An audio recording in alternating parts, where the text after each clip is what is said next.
If it hurts, you ain't the breaks, no get you know let us put on more steam. Protect our kickers, our quarterback, our lead, our ball game.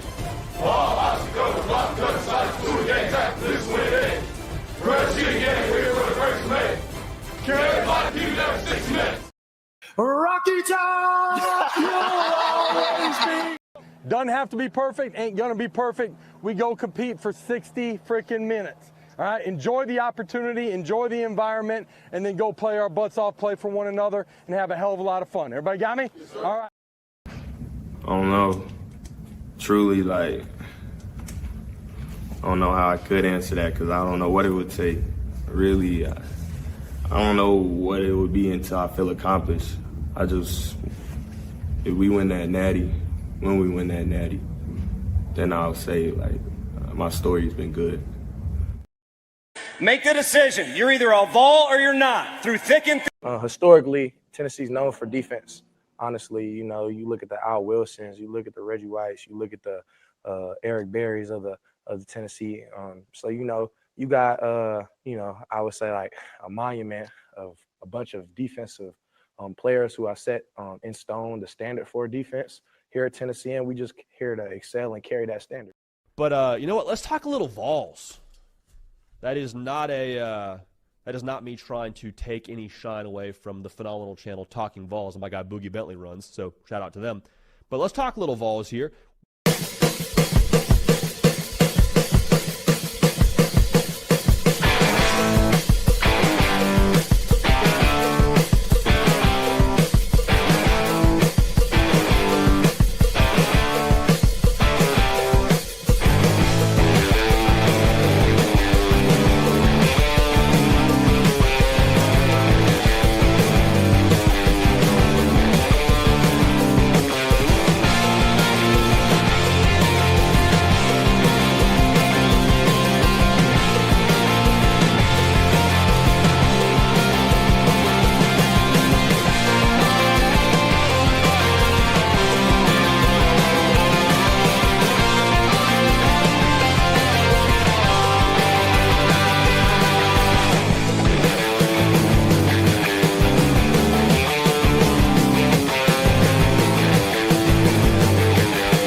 Good Wednesday evening. Welcome to the Talkin VAWLS Network. My name is Boogie Bentley. The band is back together. The boys are all here. Man, it feels like we've been together every day this week. It's like Sunday night. We're drinking way too much alcohol behind a paywall, so you got to pay $1 to see it. I mean, if you want to see us act like idiots, you can pay $1 to see that. We're covering a little recruiting. We're playing video games, man. Scoops jumped on with us last night, having some fun playing EA Sports College Football. But Coach Jay's here. Foul Ming is here. Vols Scoops is in the house. We're 10 days away, boys. 10 days away from kickoff. The Vols are starting to move away from that fall camp stuff into some game prep. Practices no longer open to the media, so we can't get on here and overreact to routes on air. They did have several players meet with the media today. I thought it was interesting. Josh Heupel names a starting quarterback, and then he lets that starting quarterback meet with the media today. Joey Aguilar, Arian Carter, Bryson Eason, Ethan Davis met with the media. Coach, it's go time. It's time to get ready for football instead of good on good. You know, a very, very talented Heisman-worthy quarterback once said, let's put the women and children to bed and go looking for dinner, right, Bug? It's right. Go time, baby. It's go time. So it's exciting, man. No more coaches, no more games. We're in early prep, man. It's time to get serious. And I'll tell you, you snap too. When it's big time ball and this team feels like it's built ready to win and compete right now. And when you know that you have an edge on you, when you know eyes have been on you and people are judging you and no one believes in you but you, and it's time to snap to now. There's no more wrapping people in bubble wrap. There's no more load management right now. it's time to go, man, and they're getting on their horse and getting after it. I promise you. It's going to be really, really exciting, man. We've talked about it a lot. There is just a big swing of what this team can do, and I think a lot of us are really excited because we know what kind of step this defense can take, this offensive line can take. Lot to be excited about in Rocky Top, and even a little bit sprinkled in there to get your BVS going, or I suppose as well. Coach mentioned putting the women and children to bed and going looking for dinner. That sounds like blue collar. That sounds blue collar to me. And if you listen to Hubs and AP do the 2-minute drill, they were talking about blue collar, Joey Aguilar. This team kind of feels blue collar, right? They just kind of pick up the pieces when the golden child heads for greener pastures. Joey Aguilar comes in and he's meeting with the media today talking about, when COVID hit and JUCO got shut down, I was going to go be a fireman. Foul, that sounds like a blue collar approach. Maybe that's what this team needs. What do you think about that mindset? Underdogs. That was exactly the point I was going to bring up. I don't know how much we're going to get into that just yet. I don't want to bury the lead, but Joey's just one of those guys, man. He's going to be so easy to pull for. I think the Vol Nation is just going to fall in love with him if they haven't already. You heard his story today. I don't know if we'll talk more about it later, but just how he almost gave up on football. Then he's back. Then he's JUCO. Then he's at App State. And then he's getting up to UCLA and gearing up for that. And then all of a sudden you're walking in Neyland Stadium. He even brought up one of the most exciting things he's looking forward to is just walking through the tee, walking into the stadium. And you think some of these young recruits that aren't even here yet have seen more games than he's seen in Neyland. He's talked about never even seen a game yet. But the thing I took away from his little presser there was just how relaxed he seems, just how calm he seems. He's comfortable, even in front of the media. I mean, he's never had this much media attention in his life for sure. And he's just happy to be there, ready to go, seems calm, confident. And that's going to lead into some of my things I want to see in the first game there. So we won't get into that just yet, but just excited, man. And one more thing to add to the blue collar, I think your team will kind of, adapt to the persona, the blue collar mentality of maybe the quarterback, but also the head coach. Josh Heupel's a very blue collar head coach. He's a guy who wants to get in and grind with you. He's just like one of the players on the field. So I think between the two, they've meshed well, and I think it's kind of brought this team together. Go ahead, Scoops. I was going to say, yeah, man, it's prep game week. It's almost that time, 10 days away. Tomorrow it's going to be single digits. It's starting to feel a little different outside in East Tennessee and Middle Tennessee. Getting a little false fall the week, and then next week going to be back up at 90. So kind of know you're close to football time in Tennessee, man. But yeah, first media appearance as QB1 for Joey Aguilar, and I feel like it was just a home run all around. And the thing is, you didn't have to go and a lot of these times when you put a kid in the media, you got to coach him up. I mean, you didn't have to coach this guy up. He's just a humble, genuine dude who came in, put his head down, and went to work and started earning it, man. And I know a lot of guys, but when he first got here, and he was announced his commitment from UCLA, there was a lot of, Jake's that guy. He's always, that guy and stuff. So it took time for this guy to go into the locker room and genuinely win over his teammates, and it sounds like he's done that on the field and off the field. So. Yeah, man, him talking about running through the tee, his process of not knowing, ask him in 2021, there's no way that I think I'm here because I'm comparing myself to these kind of athletes wanting to play at that level of college football and just, thanking God and Jesus Christ in his process, man. And this he's not just doing it for the show. I saw a tweet a few days ago from the App State Fan Fest where Joey Aguilar, there's kids there that look up to Joey, man. He was the guy that was always out there at App State games, staying for the fans, after the fans. And, he's still calling kids that, he grew relationships with out there in Boone, North Carolina, to see that it's bigger than football, man. And that makes me really excited for Joey because I know that he's going to only have one season with us, but this one season is enough to really change his life because coming and playing for Tennessee changes your life. You're pretty much set for life. You do things the right way as a Vol on and off the field, but not just Joey, man. Bryson Eason, that's a guy, he's been here longer than Josh Heupel himself. So seeing that guy and his process, I saw a tweet about, he stayed here, stayed true all 6 years, and he's going to have a hell of a year. Boys, it's time to go put the pads on. It's time to get to work, and it's almost football time in Tennessee. So I'm fired up, ready to go. The last 24 hours for following recruiting to here. It just lets you know, man, it's right around the corner. Talking season, look, it's always talking season. We talk in the off season, we talk in the regular season. All we do is talk into a microphone about Tennessee football, but it's way more fun when we're talking about games. I enjoy recruiting. I like recruiting. I like listening to coach breakdown film. I enjoy it all, but I love talking Tennessee football. I'm ready, man. I'm ready to get to it. If you didn't watch that Joey Aguilar interview with the media, I encourage you to go watch it. Like I almost thought about sharing it on the show tonight, but I'm afraid you guys get bored with that. Like, sometimes I feel like you don't like the Heupel press conferences when we do that, but it gives us talking points. But I don't know. You can let me know. But if you haven't seen it, go watch it. And I get it. I get people doubting Joey, right, for the same reasons we were just talking about. The kid was playing JUCO ball and thought he was done. He scoops, talking about comparing himself to the athletes that are playing D1 ball. And, I'm just going to go be a firefighter. He was ready to give up on football. Now he has a huge opportunity in front of him. It's a great story. And I think Vol Nation needs to get behind him. And it's okay if you're worried. It's okay if you aren't sure, but let's get behind Joey Aguilar. Let's just get behind whoever is taking those snaps. I want to catch up with you guys. We got 160 people watching live.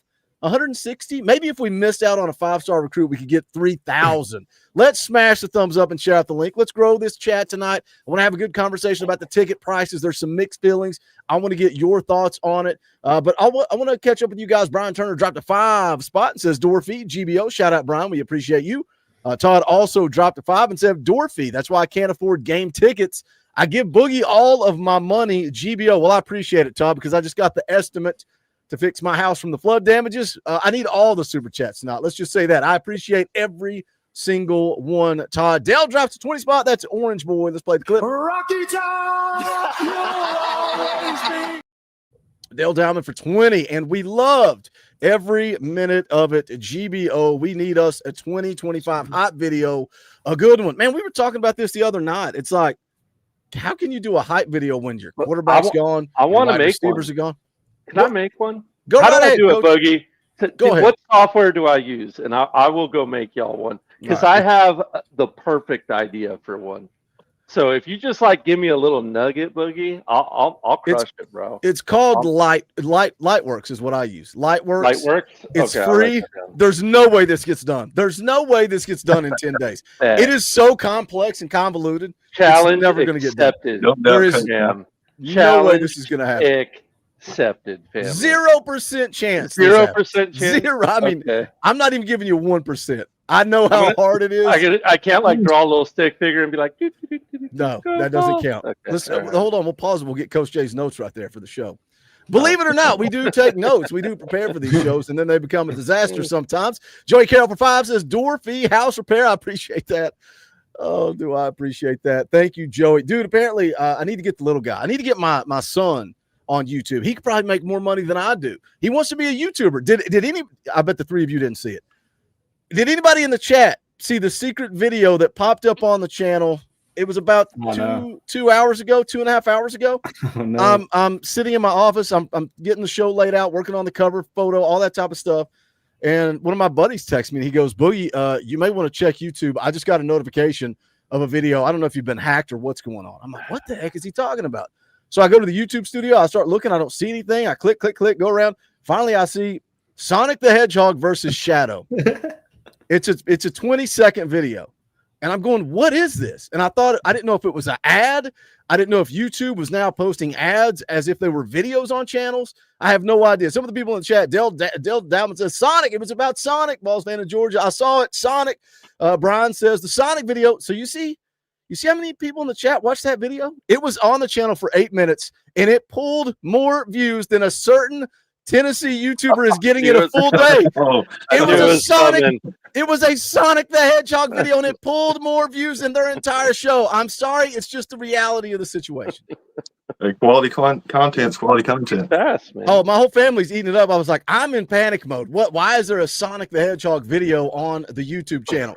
VFL Stephen Parr for 2 says Dorfy, LFGBO. Appreciate you, brother. Seth for $6.90. Phil's donation to Boogie's House Repairs. Shout out, Seth. Shout out to old Phil. Old Phil's a good one on Tuesday nights. I appreciate you, Seth. All right, let's get back into it. Let's talk some football. Let's have a little icebreaker to start the show tonight. Just an easy, open-ended question. Scoops, I'll let you take all the meat off the bone and leave nothing for anybody else. We're 10 days away for kickoff. Give me the main thing. Don't run down all the bullet points. Give me the main thing you want to see when Tennessee takes the field against Syracuse. Deep balls and accurate deep balls, actually. On top of that, we know the running game is going to be there. We know Josh Heupel's identity, setting up the run game for big chunk plays. I just want to see Joey go out there and sling it, man. Like, I feel like he played from behind a lot at App State, and that kind of skewed his stats a lot. But there's some clips out there, man, that you look at, and it gives you a lot of confidence. And it feels like some of those big chunk plays to reset the down and give this offense the advantage it has of tempo that we haven't seen the last few years can come through the deep ball. So I think Joey's going to be able to hopefully bring that back. And if you can, man, we're talking about a whole different potential for this offense in this upcoming season. Fowl, jump in there. What do you want to see? I got a list. Coach, you want offense or defense? You give me defense, of course. Okay, cool. I'll skip. All right. So we'll go straight to the QB position. Scoops touched on it a little bit. I want to see composure, confidence, and command from Joey. I just want to see. I don't have to see. I mean, it'd be great. I want to see those highlight reel throws too. But what I really want to see is just him look comfortable in the offense. I want him and Hop on the same page. I want to see just fluidity across the board. Can we get passes out on time? Are receivers in the right spot? Or do we look like we've practiced together more than a week? Because we really haven't. As far as the passing game goes, I'm not worried about the running game. I think we're going to be okay there. I think the offense is going to start clicking. I want to see those guys come together. Can we see great point? Can we see execution from the offensive line? Is everybody in the spot? Does everybody know where to go? But the biggest thing is see command from the quarterback. I want him to have full control of the offense. And then can we get command from the center? We still haven't named a center. I think we all know it's going to be Sam Pendleton. Everybody's leaning that way. It's just kind of been unsaid. I don't know why they're waiting. At this point, I thought that we'd hear that before the quarterback maybe. Maybe he wants the quarterback's input. Maybe he wants a week with him to see, hey, who do you feel more comfortable with? But I'd like to see just control and confidence from those two positions primarily. I would say maybe he wants to put a big old fat or on the depth chart for week 1 at center. I guarantee that's what again. One of my points there was like, okay, can we get rid of the question marks and just move on to our ors? Because we all know it's coming. I'm honestly shocked that he named a starting quarterback. I really am, but I think everybody knew who it was, so he just rolled it on out. But Coach, what are you excited about? Why is the defense? Because I think this defense can take a step, and I think we've given some accolades out, but I don't think we've given enough flowers out that every single year under Josh Heupel, this defense has taken big steps forward, not little steps forward, but big steps forward.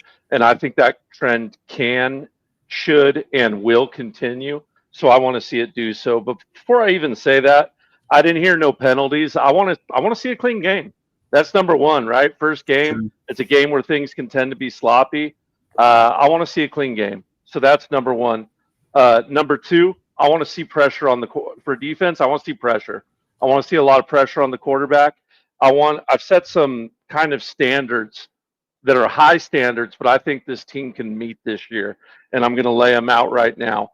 For total yards a game all year, I want Tennessee holding teams under 250 all year.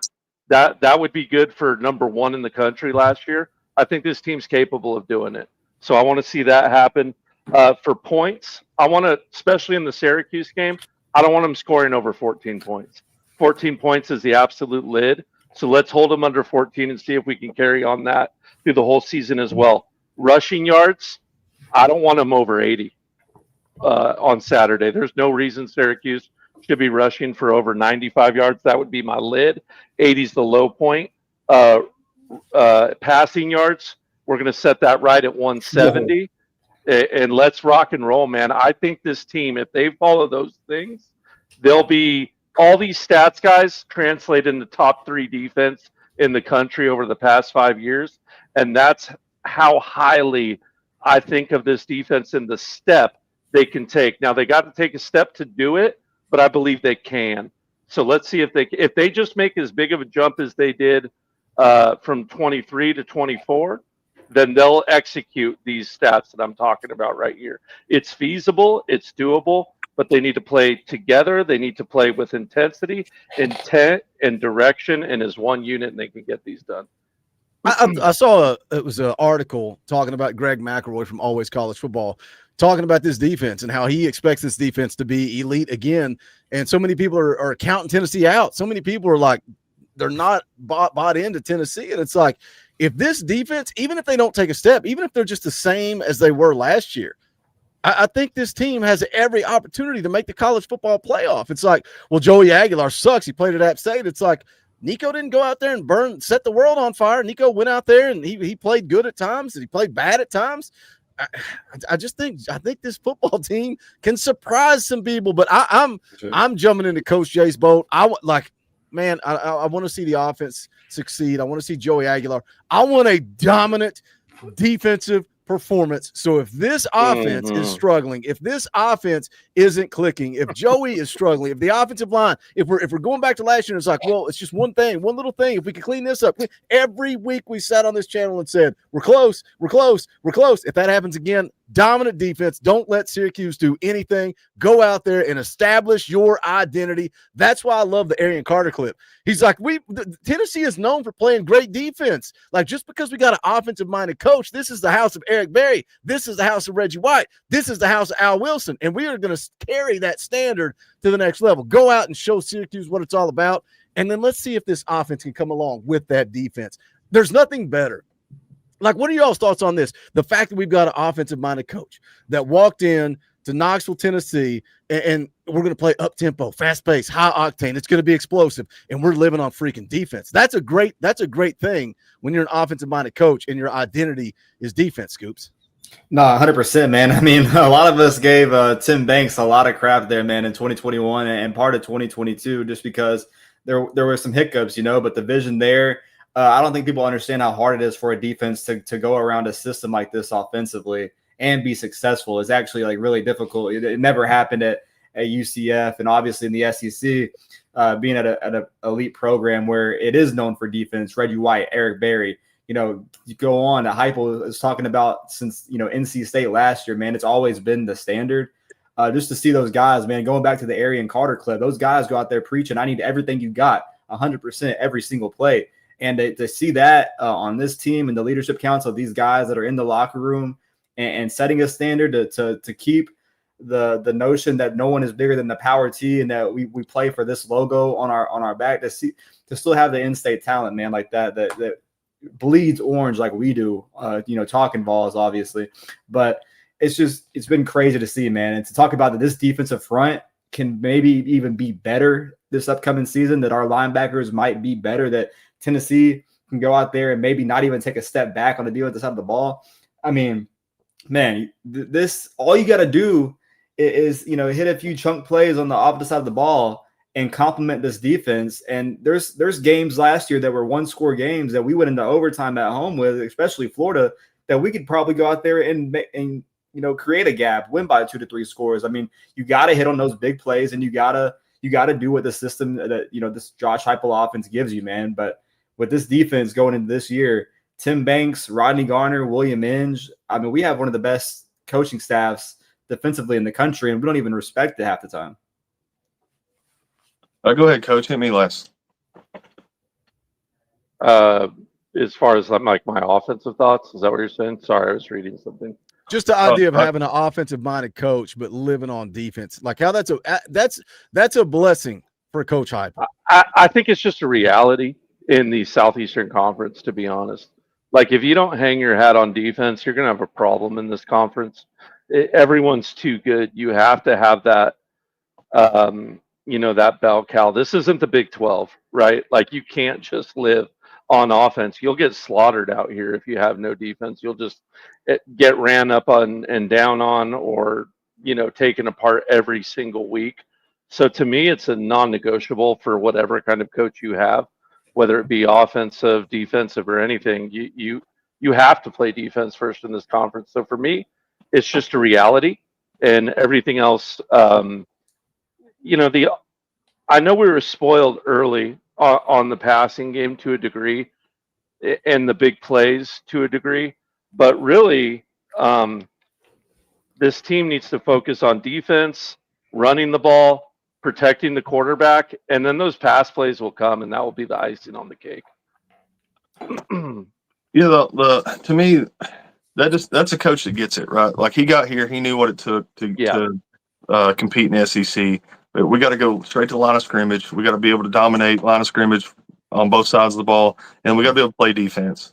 I mean, and also I think he's comfortable thinking he can make it up on the offensive side when he needs to. If he needs a little play here or there, if he needs to adapt to a certain personnel and things like that, he can make it work. So I think he invested heavily on the defensive side to make sure and solidify maybe any kind of weak spot he could have. And also, we were deficient there at times. Like, we'd struggled in the past. We give up some big plays and things like that. But one thing, another thing, like Scoops brought up, you hear all these slogans, these players kind of saying these different slogans. You hear the coaches saying, to me, that just reassures the culture. If these players are out on their own in these own interviews, one-on-one, with nobody there coaching them up, and they're repeating word for word what these coaches are telling them, that means they're completely bought in. Right, wrong, or indifferent, they're all bought in, and you have to be that way. Even if coach is wrong, if my teammate's wrong, whatever, we're all in at 100%. We'll fix it at the end of the day. But we all have to be 100% moving in the right direction. Because it doesn't matter if I'm right and you're wrong. It doesn't matter. If we're all moving in different directions, it's not going to work out. But the part – Oh, go ahead. No, go ahead. No, I was going to say finish up your point. Finish up your point. Because I'm gonna maybe throw us in a direction, but don't throw us in a direction. Just finish up your point. Okay. Well, that's it. I just wanted to sure up, like, that's a coach that gets it. He's put in the culture, and now we're seeing players buy into the culture, and I think that's going to pay out dividends in the long run. I want to catch up. Go ahead. Yeah, we got tie a big fat bow on it. Poor John Watts. One more thing. And he's been waiting for 20 minutes to get it read. One more thing. No, I was just going to say, a lot of brilliant offensive coordinators, Lincoln Riley, Chip Kelly, they'll struggle through different periods of their career, because to have a top, like, 2-3 offense like Ohio State had last year, everything has to come together. Everything's got to be clicking. The O-line's got to be clicking. The receivers got to be hitting the routes right. Catching the football, the quarterback's got to be on time with the right reads. Everything has to work in perfect synergy. Sorry, but go ahead. That's God, you're taking me down a whole different road. That's why when I got a whole path that I'm not allowed to go down. I'm going to say this and then I'm moving on, but that's why I get so furious when people just chalk it up to Alex Golesh. Alex Golesh is the reason. He's the reason, because if everything clicks last year, if Nico can connect on the deep ball, and then when he does, you can catch it and you can protect, that offense is just as good as the 22 offense. Guys are running wide open all over the field, and we're not connecting. Like, if you execute, you do what you're supposed to do, then nobody's crying about Alex Golesh. Now, was Alex Golesh creative? Did he do great things at Tennessee? Yeah, I love me some Alex Golesh, but it wasn't just the fact that Alex Golesh left. Let me hit a couple of super chats. No, we're stopping. Ball's gonna ball. For 5 says, want to see 350 total offense and defense holding them under 10 points. I like that. I can live with that. John Watts for a hundo. We'll play the clip. Money isn't everything. It's the only thing. And everyone has a price for the $1 Million Man.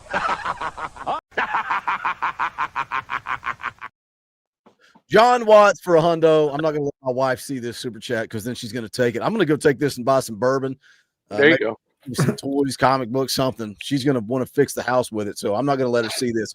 John Watts for 100. I appreciate it, man. $100 is it's a big sacrifice. It's very generous, and I appreciate that. He says a hundo for Mrs. Boogie and her house. We appreciate that, man. Today was a shock, and we're going to get some. We're going to get a second estimate, a third estimate. The first estimate that came in to fix the damage was way higher, substantially higher than what we assumed it was going to be. Like it. So I appreciate that. So thank you, John, for the super chat. Let's talk about this. I don't want to spend a whole bunch of time on this, but anytime we bring up negativity when it gets cleared and dropped, and that's exactly what we said was going to happen here with Chris Brazzell, I just want to bring it up and talk about that it was cleared and dropped. Fox News put it out. Charges dismissed against Tennessee football receiver Chris Brazzell on 2 traffic stops. It says here they clocked the Brazzell going 60 and a 35. You guys saw this stuff. They arrested him because his driver's license had been suspended for failing to appear in Blount County Court. The failing to appear is what led to the arrest. That's immediately take you in. But we talked about this when it happened. Some people were making this a huge deal. We sat here on the channel and said this is a nothing burger, but it's going to be news because anytime a player gets arrested, it's going to be talked about.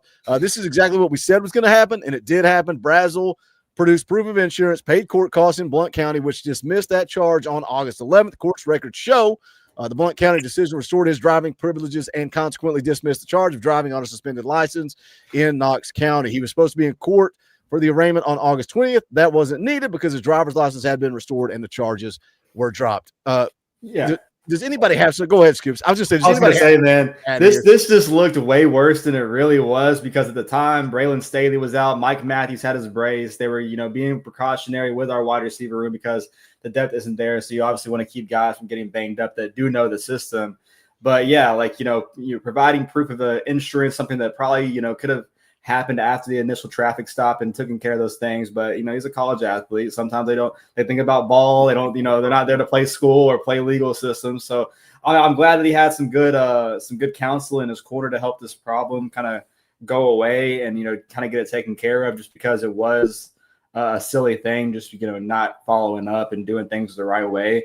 But the funniest thing to me was, Boogie, that me and you kind of talked about it in text and stuff, that, the whole speeding thing. I know somebody that lives in the same apartment complex as Brazzell, and let's just say that same night, coincidentally, he literally had a DoorDash order that was sitting at the gate overnight when this happened. So I'm not saying that he was speeding to get to his food or whatever happened, but there's some food that kind of went unused and went to waste there in Knoxville. So got to get that burrito, man. No, hey, look, our wide receiver room is really skinny. So to not lose a player to the Georgia Bulldogs was a big deal to me, and I'm excited about it. Shots. To me, this was a lot of nothing, man. I hated to even see it get to national media because then you got the photo comes out and all this other stuff, and it's real easy to run with it. If it was another school, we'd have done the same thing. I get it. But to me, it was a whole lot of nothing. And you see the timing of it. It was right before the season started last year, right? And it's how easy is it to forget about any kind of outside world stuff, So I don't see. I mean, handle your business, but it was nothing to me. Monty brings up a great point right there. Yeah, I was going to say on Facebook. Yeah, go ahead. Mm-hmm. A lot of the times, a lot of these guys and athletes, there is a personnel person in that. And I mean, I think last year what it was Grant Ferguson, but there is other guys for individuals on the staff at positions that help take care of these situations and stuff like that. And then to kind of find out that that didn't get taken care of because you still got to show up and do it the right way. The legal process is no one's bigger than the legal system, apparently. Well, obviously, but yeah, man. I mean, sometimes, just there's a misstep there. And I think it was a huge nothing burger just because one traffic stop leads to all this, I think that was the frustrating part is you talking about how they're focused on ball. They're not focused on school. They're not focused on, but they have so many people around them. They have everybody leading them in the right direction. They've got every tutor you could possibly want. They've got advisors. They've got counsel. They got people that are supposed to help them clear up stuff like this. You got everybody in the world in your corner trying to help you do things the right way. And it's just do things the right way. You're getting paid to play football. Just go get this taken care of. It shouldn't have even been an issue, but again, it hits the news and then you got to talk about it. Coach, did I cut you off? No, I was just happy that Retro responded. I was just picking at Retro a little. Glad it responded. Retro's in the chat? Yeah, he's right there. I don't believe there are good people that pull for Georgia. I think they're all terrible, ugly, disgusting human beings. I think it's just that no, there are no good Georgia fans, Eric. There are none. There you go. It never gets old seeing poor Kaner's face. Kaner's going to be back in the house Monday morning. The Monday morning show returns this coming Monday, 9 a.m., the Friday morning show. Friday morning with Fowl. That's going to be the name of it. Me and Coach are just going to be taken out of the title. It's going to be Friday morning with Fowl. Friday morning's hangover with Fowl. Fowl's hangover on Friday. Fowl Friday hangover, something. Me, Coach Jay, Fowl, me going to do Friday. Those Friday morning shows. They're fun because you're at the end of the work week. Everybody's done with the job, and they're ready for football. So those Friday morning shows hit different. So, yeah, Monday morning, Kaner will be in the house. Friday morning, me, Fowl, Coach Jay, going to be getting you ready for kickoff. We got 218 people watching live. We appreciate you guys joining us on a Wednesday night. Make sure you do smash that thumbs up. Can we share it out? Can we get to 300? Like, it's kind of disappointing if we don't have at least 300 people in the chat. Share it out. Let's see if we can grow the chat. You can also grab some merchandise. Bonfire.com/store/Talkin VAWLS. The brand new TN themed merchandise. We got t-shirts, tank tops if you're like Foul Ming and you never have sleeves on your shirt. But also somebody told me, they said, did you know that Morgan Wallen ripped off your merch idea and he wrote a song called TN? I couldn't believe it. It just blew my mind, but you can get a TN themed merchandise. We got hats, we got hoodies, we got whatever you want, rivalry shirts, golf polos and pullovers. These are fine quality travel mugs. I got to get a windbreaker. I don't have a windbreaker. I'm a windbreaker guy. These look clean. They look classy. I like them. Again, bonfire.com/store/Talkin VAWLS. We would appreciate it. Let's see. What do we got? We got a super chat from Caveman Boy for 2. Season tickets for basketball are sold out already. Well, let's go ahead. If they're sold out, can we go ahead and raise the price? I think that would be a good thing to do. We're going to talk about ticket prices. That's what we're going to – what are we doing? Up and to the right. Up and to the right. We're on that rocket ship because that's what happens. Prices are going up and to the right. When you have success. Also, if you just breathe in the year 2025, prices always go up. But let's talk about this. Increased ticket prices for the second straight year. By the way, Scoops, people who the first comment. Oh my goodness. For the second straight year. Second straight year, an email goes out to season ticket holders letting them know there's going to be another increase in their ticket prices. 2025 went up 4.5%. 2026 is going to go up 4%. You mix that in. This is where, I get it. People get pissed. You mix that in with the 10% talent fee, state and local taxes. And then there's a 13.75% city entertainment tax. Scoops, because you're the first guy on the underneath Danny White's comments, he says, to clarify, he says it's a 4% increase in total. We haven't started renewals for 2026 yet, but as always, want to proactively communicate. We will continue to monitor the marketplace and make sure the prices remain reasonable compared to our competitors. I assure you, we will never take the best fan base in the country for granted. Scoops tweets back and says, love you, DW, so I'm going to text a buddy. Well, Scoops, I'm your buddy, so let's text in front of 208 people. What did you want to say to Danny White right here? I wanted to talk about it personally, as a fan, so there's so many fans like me, I feel like, that feel priced out in a sense or whatever, or feel like it's getting harder and harder to afford these game days and stuff like that. Talking about trying to, obviously, kind of, invest in the brand as much as you can while it's hot and, doing these things as the year goes on. It kind of shows the signs of a healthy program. But, this is, one of those replies that I kind of sent pre-gaming for the birthday at midnight. So I was like, all right, I'll let it fly. But you can kind of scroll, Boogie. And I feel like there's a lot of people that are really upset. And, they understand that it's for the success of the program and in response of winning and having to, stay afloat to the top teams in the country when it comes to competing with guys and trying to, stay afloat when all real time of this crazy sport that we live in now is changing by the day, by the hour.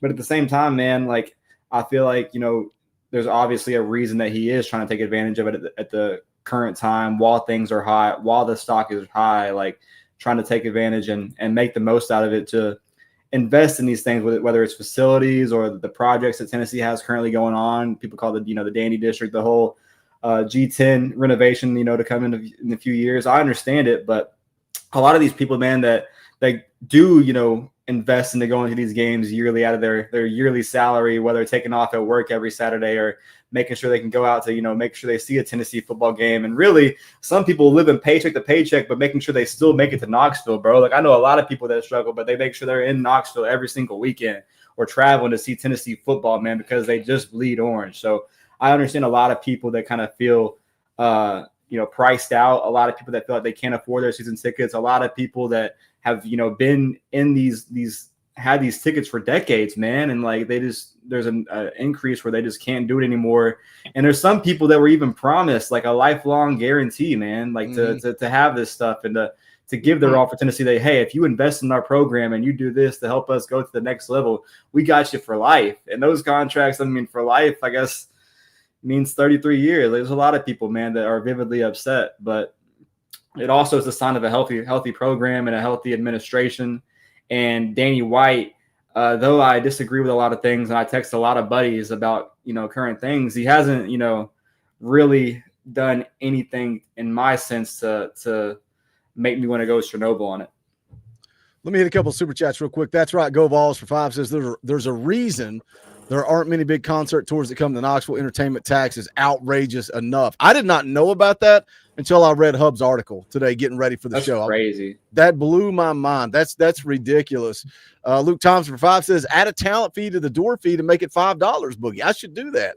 I should definitely do that. Thank you for the super chats. We appreciate that. Coach Shay, do you have, oh my gosh, Moonshine, Moonshine, have your opinions. Your opinions are fine. Your opinions are great. Stop insulting people because they disagree with you. Don't do that. Don't do that. That's not cool. That's not what we do on Talkin VAWLS. We can agree to disagree. We can argue. We can talk, but keep it civil. Coach, what are your thoughts on this before I go ham and piss people off here in a second? I should probably disqualify myself because, I fart in Los Angeles and I get charged like $50. You know what I mean? It's bad here, dude. My gas is like $7 a gallon. I just looked. Jesus. Wait, how many gas tax do you have? You said you fart, you get billed $50, and then you got another gas tax. On top of it, right? Yeah. So, and I just looked it up just because I've been desensitized to it. The average Dodgers season ticket is $15K a year. Lakers 7.2 thousand. So, yeah, maybe I'm a little desensitized to it, but I'm just kind of used to that price. But I get what you're saying about being priced out. My mind can instantly think to like the Golden State Warriors used to be in an old rickety stadium, and it was one of the most loud ruckus stadiums there was, and then they built that brand new beautiful stadium, and it's like it priced out all those crazy fans. And when you go to a Tennessee stadium nowadays, it's still crazy, but now then you look at those nice fancy seats, not quite as ruckus as those fancy seats, and you wonder if that's going to play a part at some point. The more upscale it gets, I will say that, and money's important. We all know that. So let me say this before your next point. Yeah, that's one of the main, not one of the main things, but a big talking point that I see when I put out my video today is that the people that can afford those tickets sit on their hands and they don't make Neyland a hostile environment. Correct. So that concerns me certainly, but like annual average before this, I don't know about after this. I think it was LSU, A&M, Alabama, and then Tennessee when I looked it up. So you want to play big boy ball. It costs, right? Do you want to be Kentucky? Would you rather our tickets cost as much as Kentucky tickets? But we do Kentucky stuff.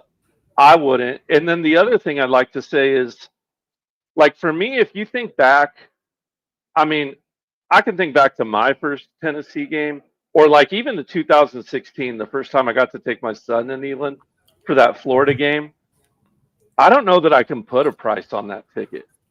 Like that ticket could have been $5,000 and it would have been worth it in my eyes. Like it was a priceless thing for me. So I think that plays a part too. And I don't know everything. I don't know the right balance. I think there is a balance here. In the average, easy for me to say, in the modern era of NIL, it's kind of mandatory that you keep pressing for money, but certainly there's got to be a ceiling somewhere and an end somewhere, because inflation, man, it's wild and it will run away on you if you're not careful, as I surely know out here in California. I'll jump in there. Yeah, just a few quick things because you guys kind of covered it, but to me, it's like I'm one of those people. Like I'm going to get priced out. I'm Joe Average fan, right? I get it, but they're going to continue. Like it isn't the end of it. It's going to continue as long as we're sold out. We'll get to the point where maybe we start not selling out, if that's a thing down the road, and then maybe that's when you start to hit the pause button. But as long as people are buying them, as long as the demand's there, Boogie said it all week. As long as the demand's there, they're going to keep upping it. And from a business standpoint, why would you not? You care to a point. as a program. You care to a point. It is what it is. And it's a good problem for the program to have. It's a bad problem for the fan to have. It is, as long as if we can make more money and bring more money into the program, it's a successful program. That's what they're going to do. We take it on the shins, and it is what it is.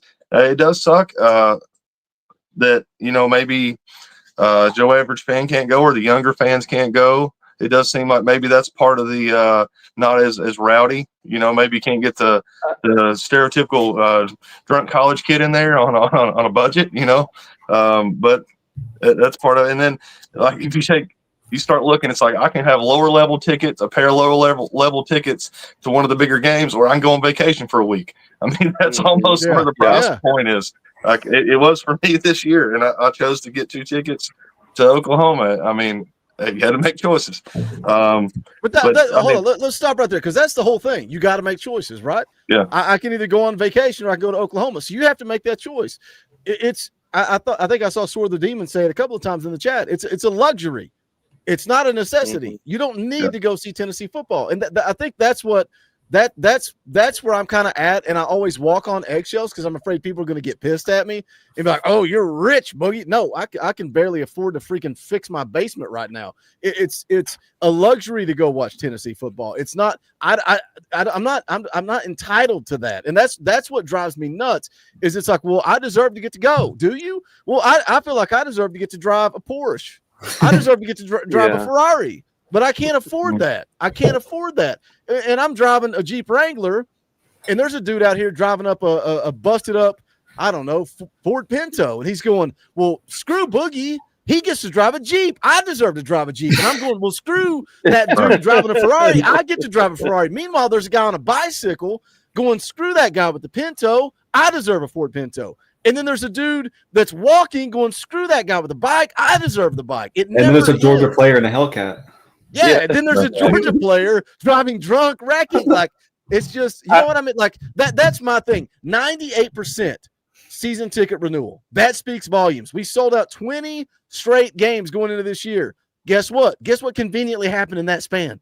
We've lost 1 game inside Neyland Stadium. Yep. Winning has what's led to this. So do you want to lose and drop ticket prices and suck again? And it's like, wow, I get to sit here. I was there when Vanderbilt beat Tennessee for the first time ever. I saw right in front of my eyes Jay Cutler do it. You know what I paid for tickets that day? Me, Snake, and both of our wives got in for $10. 4 tickets for $2.50 a ticket. You want that? Jeez. You want to watch Jay Cutler? You want to watch Jay Cutler beat Tennessee and pay $2.50 a ticket? Or do you want to watch us rip down the goalpost, throw them in the river because we beat Alabama? I will say this. There is a cool thing that I know the Lakers do here, and it's basketball, so granted there's like 50 million games. But they do have like, I think it's something like 100 or 200 seats. They'll release like a game for home games to like people who qualify in the income bracket for like low income seating. It is a thing out here in LA. You have to like sign up at the beginning of the season. You know what I mean? Like show it. I don't know what you have to show, but they register you for it, and then you have an opportunity to buy, a discounted ticket basically for your income bracket. Yeah. So even if you hit maybe like last minute seats or something. I think that something like that would be really cool. Because I do think that, some people just got it tough, man. Some people have 6 children and are working their tail off and busting their butt, and they're not lazy, but life's tough right now, man. Everyone's been hit with inflation and everything, right? Like the world's just been tough lately, man. And people work hard and sometimes still come up a little short, and I'd like them to be able to have that priceless experience too, I guess. I want to keep engaging the chat here. Chewy Badista says it's a football game. Everyone should have a chance. Get your money from contracts, etc. That's a fair statement. And I hope when you say that, Chewy, that you've never once said drop the bag. I hope you weren't mad yesterday when we missed out on Savon Hider, because you can't do that. You can't say keep ticket prices down, keep merchandise down, keep everything affordable, and then yell and scream and cry. And I'm not saying you are. I don't know if you are. I have no idea. I'm just making the point. We can't cry when we lose Savon Hider, and then cry when ticket prices go up. It takes money if we want to win a national championship. Go ahead, Fal. I'll cut you off. But no, well, you did bring up one point that I missed at the end. It's like it didn't help that the first right after he made this statement, we missed on the first big like recruit. Like that didn't help the whole like Twitterverse. But yeah. Sorry, I was gonna say you go back to this, Fal, but I was gonna say like people talking about the Adidas deal and ticket prices and revenue and stuff that's going in effect next year that we haven't even got the benefits of yet or whatever, that we can only promise will be a part of the process in these recruits' careers, and then blaming that for being the reason we lost the recruit when really it was just because of communications and everything else down the process that we can get into if we want to. But I mean, blaming stuff that hasn't even had a chance to benefit us yet, that was kind of making me angry. And I'm one of those guys that I've been to every home game the last 3 years. I went to every game besides us losing to Georgia, and I don't even know if I can go to all the home games this year if it's even possible. Well, I do think there is a place to point blame. That the chats brought it up. Multiple people have brought it up. Carl brought it up. It's the middleman. Read the super chat, Fal. Read that super chat, and then go ahead. Yeah, get rid of the third party. That's exactly. Amen. Get rid of the third party resellers, and the ticket prices become affordable for everybody. Everybody gets forced, right? Yeah, that's Bubba hit it. Like that's exactly what I was going to. Was because that's I don't know how to fix it. I don't know if there's some kind of a contract deal there that in place so we can't remove, or if it's just a free market deal where it doesn't matter which one you get rid of, somebody else is going to take its place.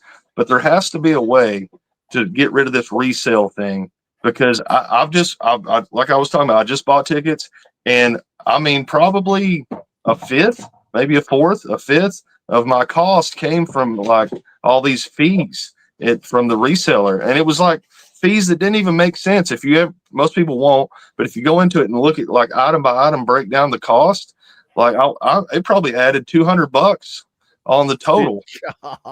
Did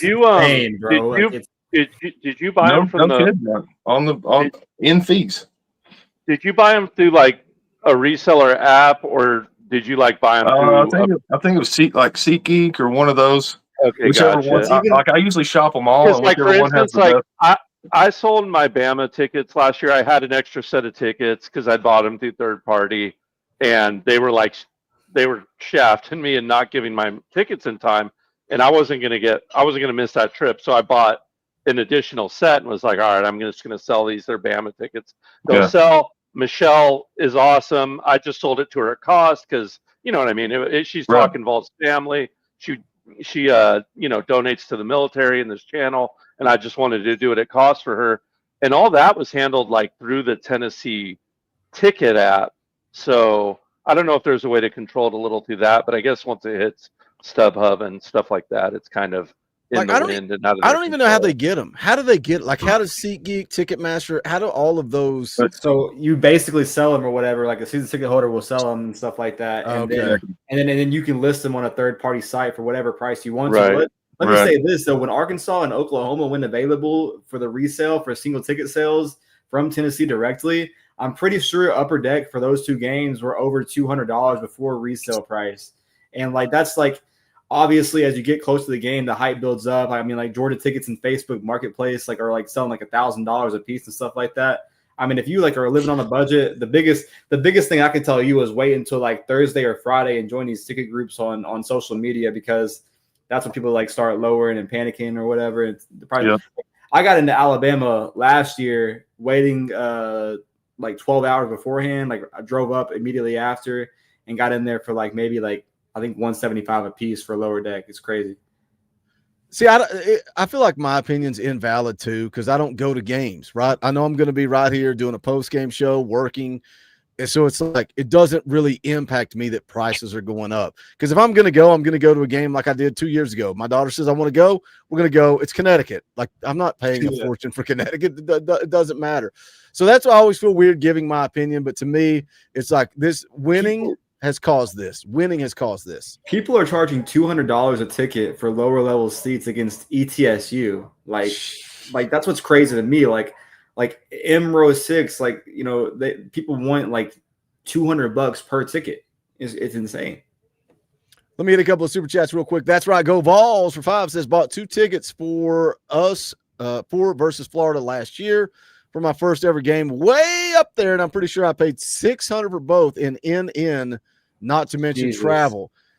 I mean, that's crazy, but again, like I've seen this a lot, and I'm not. It was worth it, though. That's right, Go Balls. I'm not taking a shot about you saying this. I've seen multiple people say this about travel. Well, guess what? If Coach Jay wants to come to East Tennessee and hang out, and we're going to go drink some beer and have some good dinner, and we're going to just spend some time together, guess what costs money? That. And it has nothing to do with Tennessee, has nothing to do with football. It has to do with he lives on the other side of the country. So, like, you can't factor in travel with Danny White raising the ticket price. I just don't think that's fair. But that's just my opinion. Ace Titty for 5. Hold on, what's Coach got? It's a little out. $1,900. What is that? What game is that? Ohio State and Texas, week 1. That's a single ticket price. Jesus one Christ. Ticket is $1,900. Yeah. Yep, one ticket. That's almost like a preview of the national championship, I think. Yeah, including the fees. But that's upper deck. I got into the caddy corner to the like. Yeah. That's $1,900. Yeah, a piece. That's insane. Yeah. The lower middle levels like 3,600. It's for that game. Put you at 4K for a pair, and I bet it's 45 by the time you're done. That's ridiculous. Ridiculous. Yeah. A City for 5 says Wrangler Life. My wife and I are driving back from the beach in RJL, listening to the boys. Shout out AC. Appreciate you, my man. I love my Jeep. You could tell me I could have a Ferrari, and I'm going to keep my Jeep because I like it. Because I'm a blue collar bad boy, just like Joey Aguilar. Bonky Kong for 2. That was a terrible segue. Bonky Kong for 2. Time to put in a third deck. Let's raise the deck. Look at this guy. Look at this guy. Look at this guy. Okay. He doesn't have sleeves on his shirt. He doesn't have sleeves on his shirt, and he's gonna call me cringe, bro. Put some sleeves on your arms. Come on, what are we doing? I got you for that. Bonky I wake up Kong every for 2. day, man. Time to put in a third deck. Luke Thompson for 2. 10 more days, man. Only 10 more. Yeah, in 10 days we can stop talking about the price of tickets. I think we covered that. I think we got everything that we needed to get with that. But Scoops, let's segue this to Savon Hider choosing Michigan over Tennessee because it fits. When everybody wants to complain about money, we don't need to pay, we don't need to do this, but it takes money to win in the SEC. We lost Savon Hider. I've seen rumors, he was offered $750,000. That was wrong. Austin Price said it was well over $1 million. Break down what you know and what AP's put out about why Savon Hider chose Michigan over Tennessee. No, yeah, I think Tennessee's offer was definitely up there. I think it was definitely competitive, and that's probably why there was a lot of positivity leading up to the decision, just because Tennessee was kind of neck and neck. I mean, we all knew that Savon was a Michigan lean for the longest. There was that whole falling out with his agent and the staff when it came to like public release and stuff like that. And you kind of at that point you kind of want to follow the visits, and you follow how Tennessee was able to get Hider on campus, multiple times. I think even 5 times. Even had the last visit. And, it was kind of just a clarification thing for being a Michigan lean for so long, saying, no, can I see myself being at Tennessee? And I think that did happen coming out of the visit where he was like, all right, this is somewhere that I can see myself playing. And then you kind of go into that decision mode where it kind of gets difficult. You talk with your family, you kind of talk about what's best, for the fam.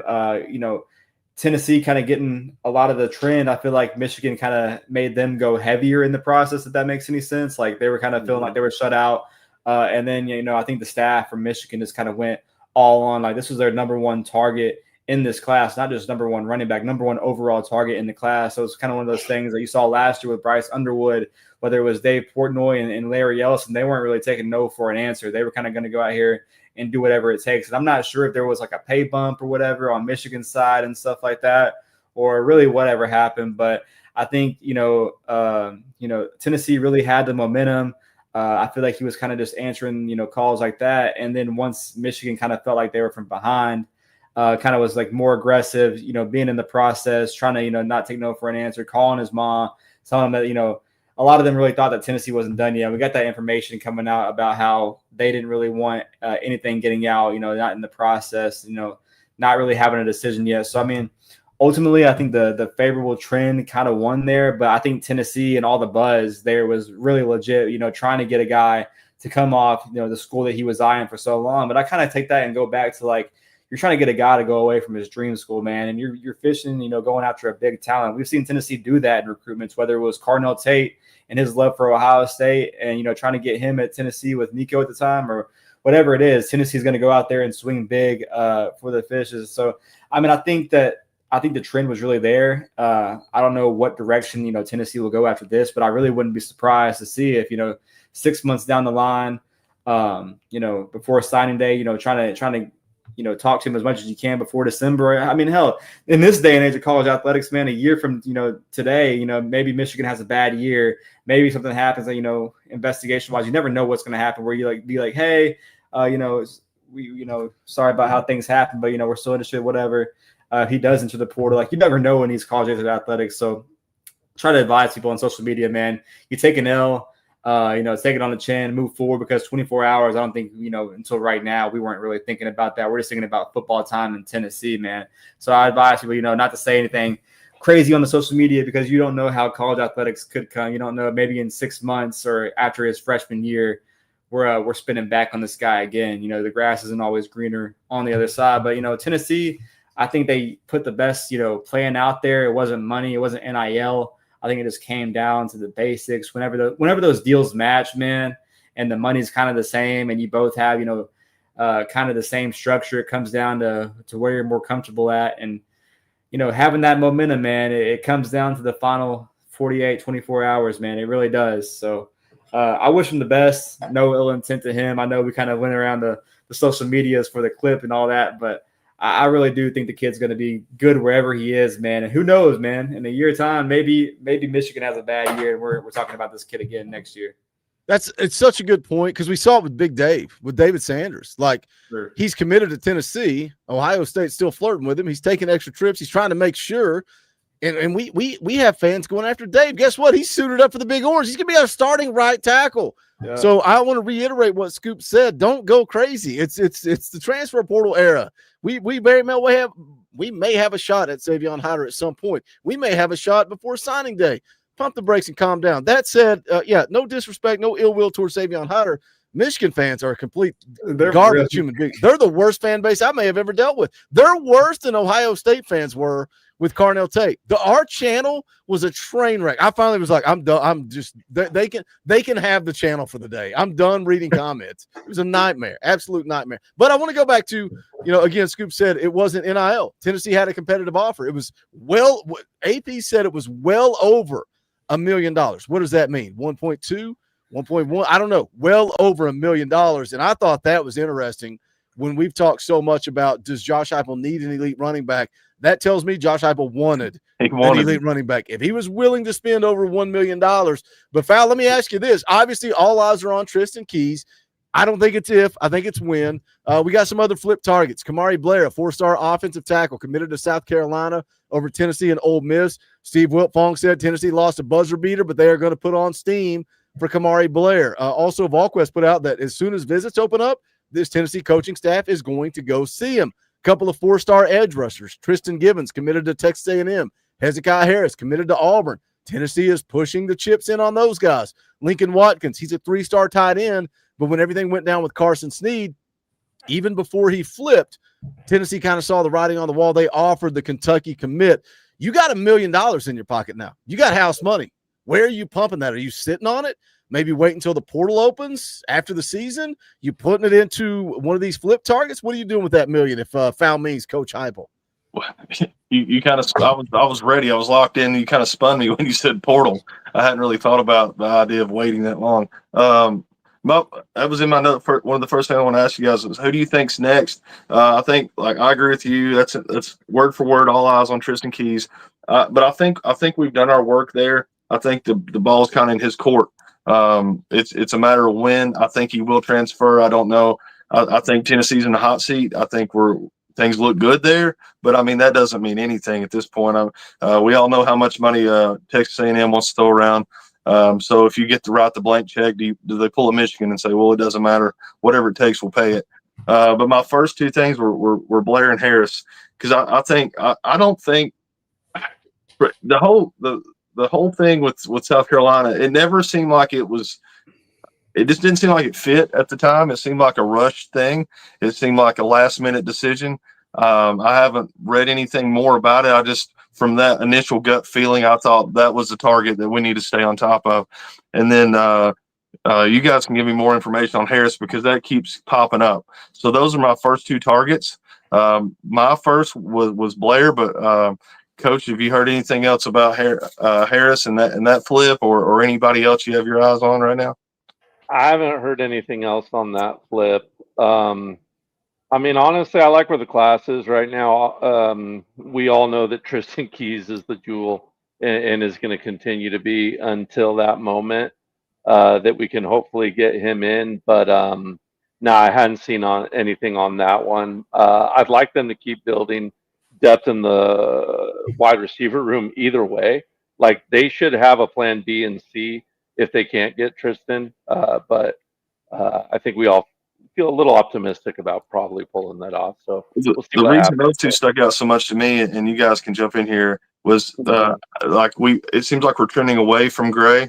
Not that we're not interested. It just seems like he's kind of eyeing what is it, LSU and who's the other one? I think South Carolina, right? South Carolina, right? So does that say something about Blair? Are they worried he's going to leave, or is that why they're doubling down? But that seems like maybe a position of need there. And AP was talking about the other day. We've talked about how maybe our talent levels went up at the line, but I think the number is only 14 scholarship linemen on roster. I don't know because he was just kind of taking a stab at it there, but that maybe we're not quite as deep as we thought we were.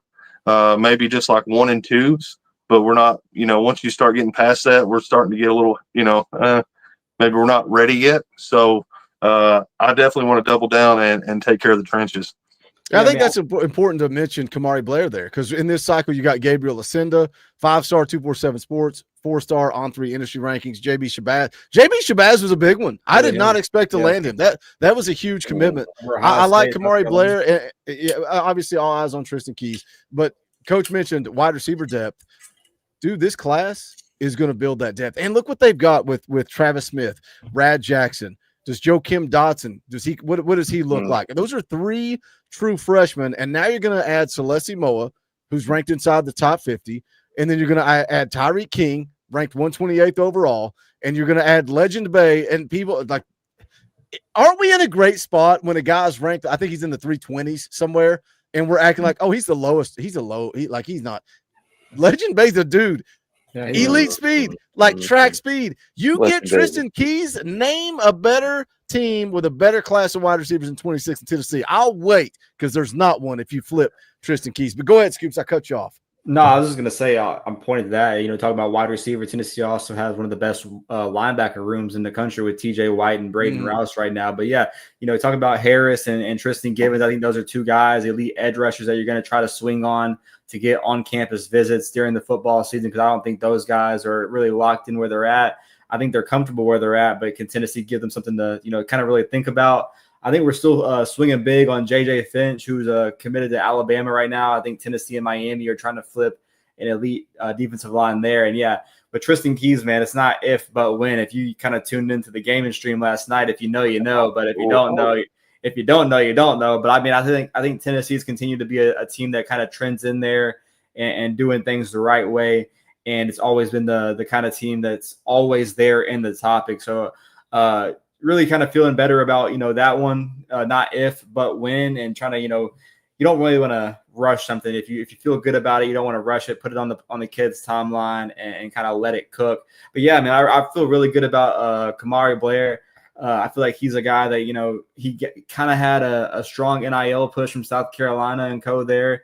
It sounds like they're in a really good position with LSU for Darius Gray. So who kind of knows what will happen there.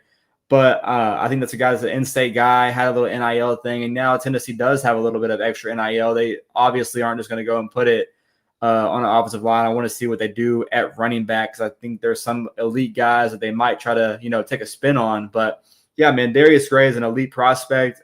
We don't expect him to land at Tennessee. It sounds like South Carolina and LSU are there. I think he'd be a really, really good guard in this system. I think he wants offensive tackle money. But he's a hell of a prospect, man. And, if Tennessee's able to go and get Kamari Blair, you're talking about JB Shabazz, Gabriel Ascenda, You still got guys like Brody Smith from Maryville and some other guys you can swing on. So, I mean, I feel really good about this class, man. Hider was a big piece of that because I feel like he built the class around Faison Brandon, that three-headed monster of Savon Hider and Tristan Keys. But this wide receiver room, man, if you can get Tristan Keys, Legend Bay, Tyreek King, who's just silently being a top 10 wide receiver in the class in Knoxville right now, I feel really good to kind of complement this offense with the defensive recruiting over the last few years, because I think you're kind of seeing that in this 2026 class, man. Taking those big swings, trying to land some elite guys, get a top 10 class here, try to get top 8, and focus on a top 5 class next year. I saw someone in the comments, being like, you really, who cares about recruiting? We got to play football in 10 days, man. Well, the recruiting, take Georgia, for example, man. Recruiting is everything, man. You recruit in the high school, fill your holes in the portal, and, after that, it's time to go. But, yeah, you got to get some dogs in your system, man. If you have – we keep going back to the combo of Faison Brandon and Tristan Keys in this system, having a QB1 with a wide receiver one, the number one quarterback to the number one wide receiver in the class.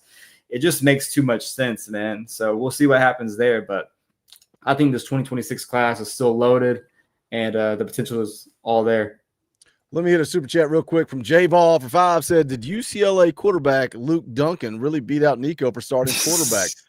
I'll throw this to Coach J, our expert on UCLA football. Who the heck is Luke Duncan? And I'm going to go ahead and guess no. I'm going to go ahead and guess no that he did. That was my co-host over here. I think he's referring to.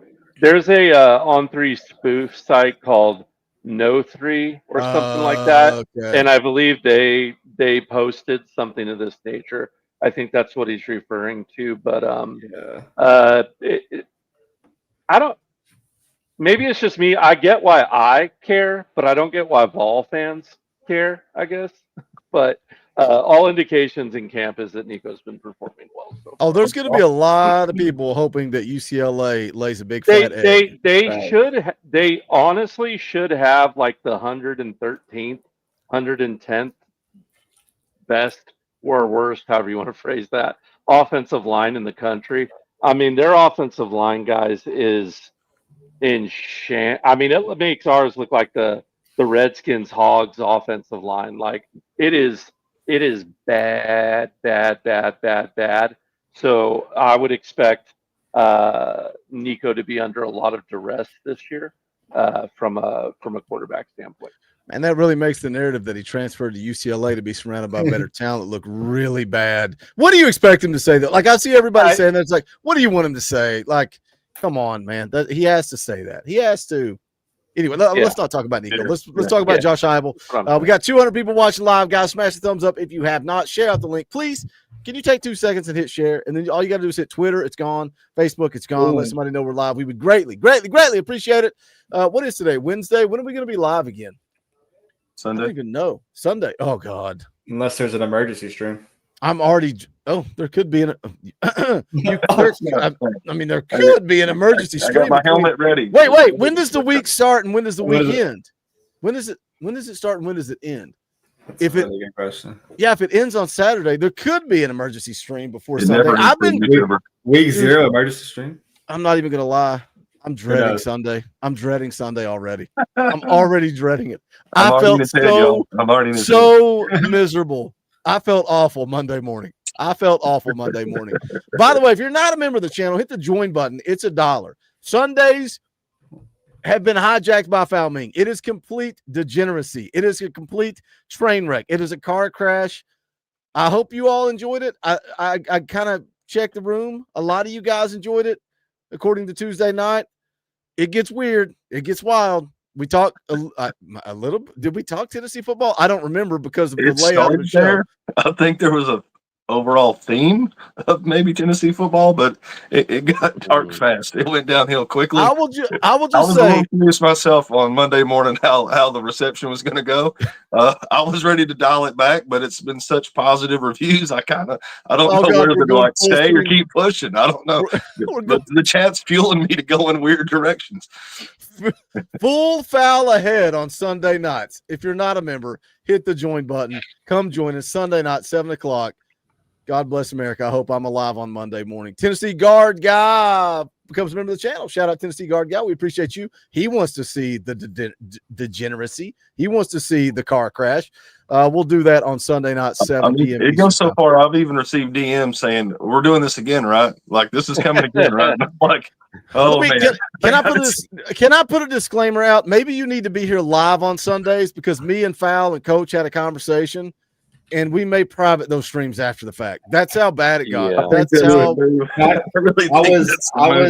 let's just say this. I was at work waiting on the truck to get there to unload. And I'm sitting on the back dock at work, and I'm like, all right, let's just check the feed, man. Pull up YouTube, Talkin VAWLS is live. And I see Boogie and I see Fowl with his guns just hanging out, flexing to the paywall, VIP information. Well, be here Sunday night, 7 o'clock. Be a member of the channel. Jamie Roberts for 10 says, no, sir, do not cancel it. Do not change it. It's a hell of a time. That's the worst part. See, and then Carl's like, I watched the rewinds. Here's the plan. If something gets said that shouldn't be said, like 5 F-bombs out of your host, that probably needs to be privated. That's not good for business. That's not good for business. We will try. See, everybody saying don't private them. I told you, Fowl, I can't private them, because people get mad when I made the whole stream, no F-bombs, no, whatever. So I was pretty proud of that part. I didn't drop 1 F-bomb either. I didn't drop 2, didn't drop 3, maybe drop 4 or 5. I don't remember, but yeah, we got to stop. Anyway, back to Wednesday. Yeah, why we'll get there. Why are we going down? We're trying to sell memberships. If you don't have a Power T beside your name, you can't watch that on Sunday. If you like degeneracy, come join us. How's everybody? Make your name green. Good. All right. Melody's been a member for 22 months. So good to be back with the Ball family. GBO hashtag the checkerboards. Thank you, Melanie. Appreciate it. Our guys starting school. So, I like what we've done throughout the course of training camp. Still got some time here before we get to kickoff. Some things that we got to clean up, all 3 phases of the game. But looking forward to this week, continuing to grow, and then ultimately getting ready for Syracuse. And 20 people left the chat when we started talking about Sunday night, by the way. All right, let's hear more. I'm ready to play ball. So open it up here.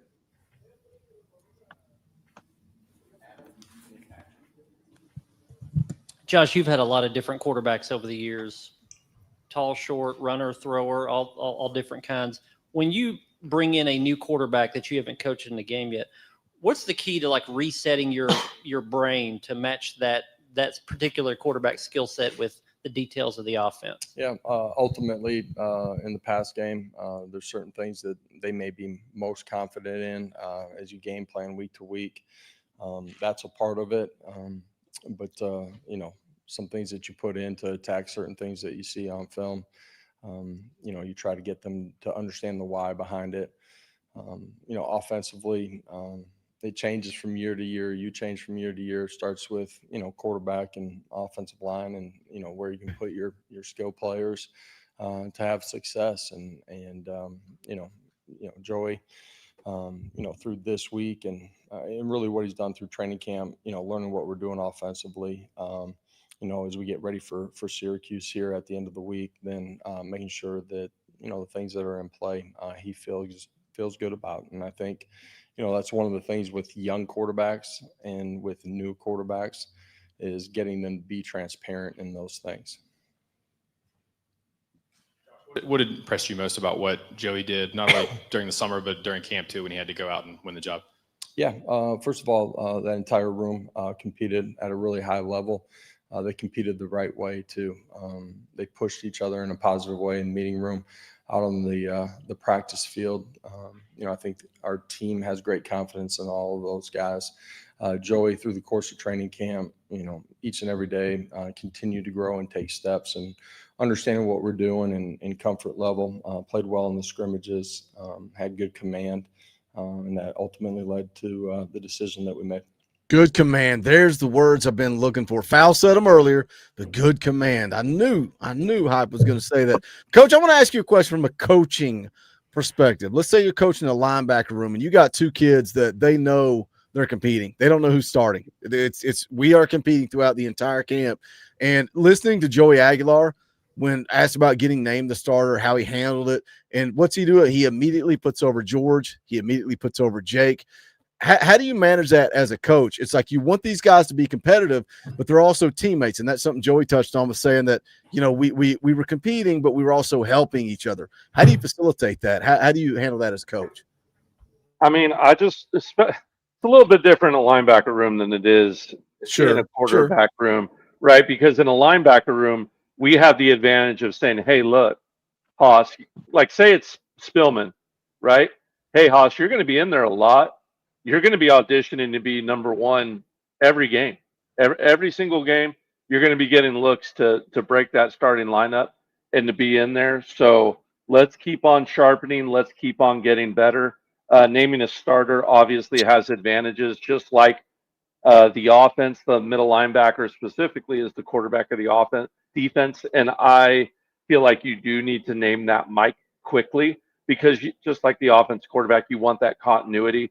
You want them to be able to pick the defense up, set them down, just like a quarterback. You want them to be able to identify sets. You need to be able to talk to all three levels as a Mike linebacker, and that needs to be done quickly. But you do need to make sure that that backup guy is still getting just as many reps on calling that defense, even if it's with second team.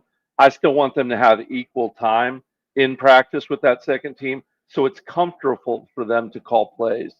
You still want that to be constant, and I still think Josh Heupel is going to want that to be constant for the quarterbacks as well, because let's be honest, Joey Aguilar is one twisted ankle away from, you know, even just sitting a quarter out, right?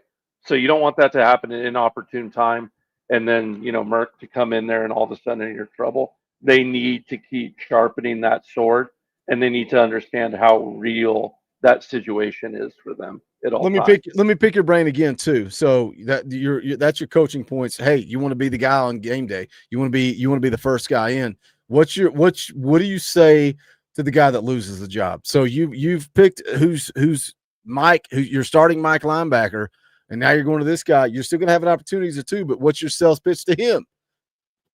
Especially in the day and age of the transfer portal. Your sales pitch to him is you got to pull him in your office. You got to be straightforward with him and let him know, hey, you were right there, but you lost this competition ultimately, and you're a man now. Even at the young age when I was in high school, and now, you know, D3 kids, you've got to let them know, hey, you're a man, and you're gonna learn the most from your losses, right? From when you come up short, and you need to address this head on. If you were given 110%, it wasn't enough to get the job done here. So you're going to need to go give 115%. You're going to need to fight tooth and nail with everything you have for it, right? You've got to want that starting job, like you got to want to breathe if you're being held underwater. If you don't want it that much, it's not going to happen. So you've got to keep fighting day after day for it. And you know what? I believe in you. I've seen what you can do on the football field. I know you're a son of a bee out there, and you are so close, but you are not going to get it if you don't fight for Edwin Spillman. Arian Carter is an MFer out there. T-Lander is an MFer out there. They are out there ripping people's heads off. If you want that starting job, you're going to have to be faster at getting to that hole, faster at tearing their head off, faster at pass coverage, faster at every single thing you do. You're getting close, but I need more to get there just a little bit faster. So you want to push him and motivate him. You know who else is an MFer? Braden Rouse. Did you guys see his mic'd up? We're talking about a high school kid. We're talking about a high school senior. His mic'd up, the entire thing was just bleeped out. The entire mic'd up was bleeped out. Was it really? I didn't, because every word out of his mouth was MFer. And I'm like, because Nelson sent it to me on Twitter, and I go watch it. I'm like, I was like, before I even watched it, I almost just responded, yeah, he's such a good kid. Such a nice kind kid. And I'm like, who's this savage? He's a gamer, man. Yeah, he's like, dude, I want, man. That's exactly the dude I want. I'll go out on the grass, and like if I got a stud out there who's getting it done like an Arian Carter, I'll just walk up and be like, dude, guys, this is a son of a bee right here. This is an MFer, dude. This guy is a son of a bee. Like this dude right here is a man. Hey, Edwin, you're a bad MFer, but this dude is a son of a bee. You better come take this from him, man. because he ain't going to give it up to you. He's grabbed onto it tight, and he ain't going to give it up, man. Go take it. I got to see this. Can I say we got to watch it? I have to watch it. Go. You know, this guy's my guy, dude. I love him. I know he's your guy too, Scoops. Oh, for sure. Yeah, for sure. Love him. Going back to your comment just real quick about the quarterback room and talking about, one twisted ankle for Joey, man, that goes back to show you even last year when Nico went out a few plays against Alabama, you got gas pipe coming in there slinging it, bro. Yeah. Like, you know what I mean? So, I mean, Jake definitely, I know he lost the battle right now, but he didn't really lose the war. I still feel like I think Jake is definitely a Josh Heupel-esque quarterback recruit, and he stayed true, obviously, with his reconstructed deal. But yeah, one bad thing or something happens, not according to plan, and he's out there being the guy, and definitely his teammates respect him. So that was one thing. And then coach in that video, man, he sounds hoarse. So that just lets me know that he's giving these kids hell, man. Like he's back, baby. Yeah, he's definitely yelling these guys' heads off, and kind of lines up with everything I've heard from some of the guys about how practice has been. These guys are locked in, but I want to hear my boy Braden, man, because he acts like, for the media and stuff, he's a really good guy, comes from a really good family, but I know when you're on that football field, it's different, man. Exactly. That's why I love this video, because when he came on, he was the most kind, quiet, well-spoken, humble kid. And then I saw this video, I was like, oh, that's a different human being. Levi Jackson drops a $2 super chat. We appreciate that. Dale Dowman's been a member for 9 months. Never a better choice as a true ball fan. Shout out, Dale. Let's watch. Hopefully we don't get a copyright strike. Let's watch Braden Rouse mic'd up. If I'm on some come over slap me. I need you. You need to take over. I'm tired of that passive when you played him last time. These are the type of this is the best people in the state. You're supposed to do this. Be confident and go make plays. They're gonna drive some We're talking to combat motions and hey, we just need a defense, coach. It's empty. You're supposed to be up.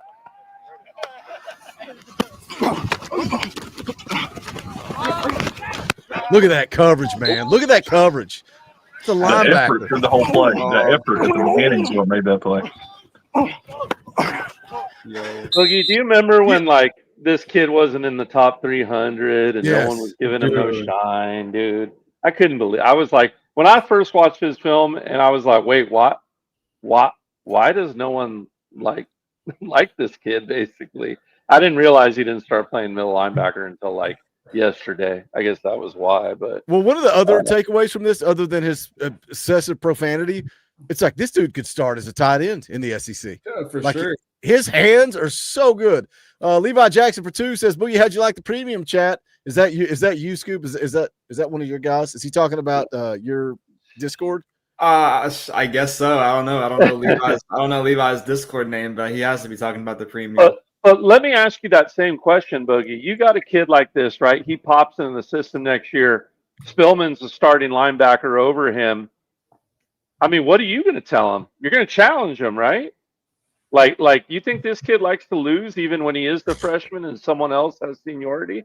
I guarantee you, this dude's a dog. He doesn't want to lose. I want to tap into that as a coach. I want to knock on that door and yell at the dog, and I want him to come out barking. You think Edwin Spillman's better than you?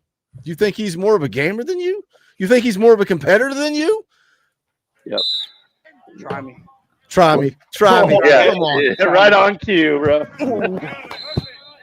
Well, and the talent that room's going to drive, right? Like you can keep playing. I was just kind of talking. You're going to miss his trash talk. That's hilarious. Okay, right here. Okay, I'll wait.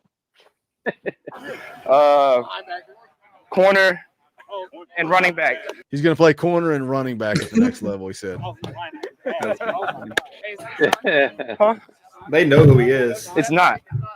Where are you going? Go Texas. You already silently committed. You're like Kelly. I'm going to Boise State.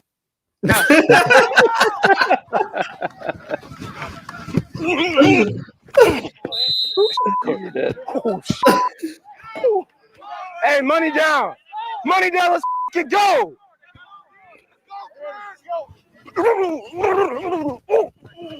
Look at that route. Look at that route. And then the hands. Hips. That, ladies and gentlemen, that is a Mike linebacker.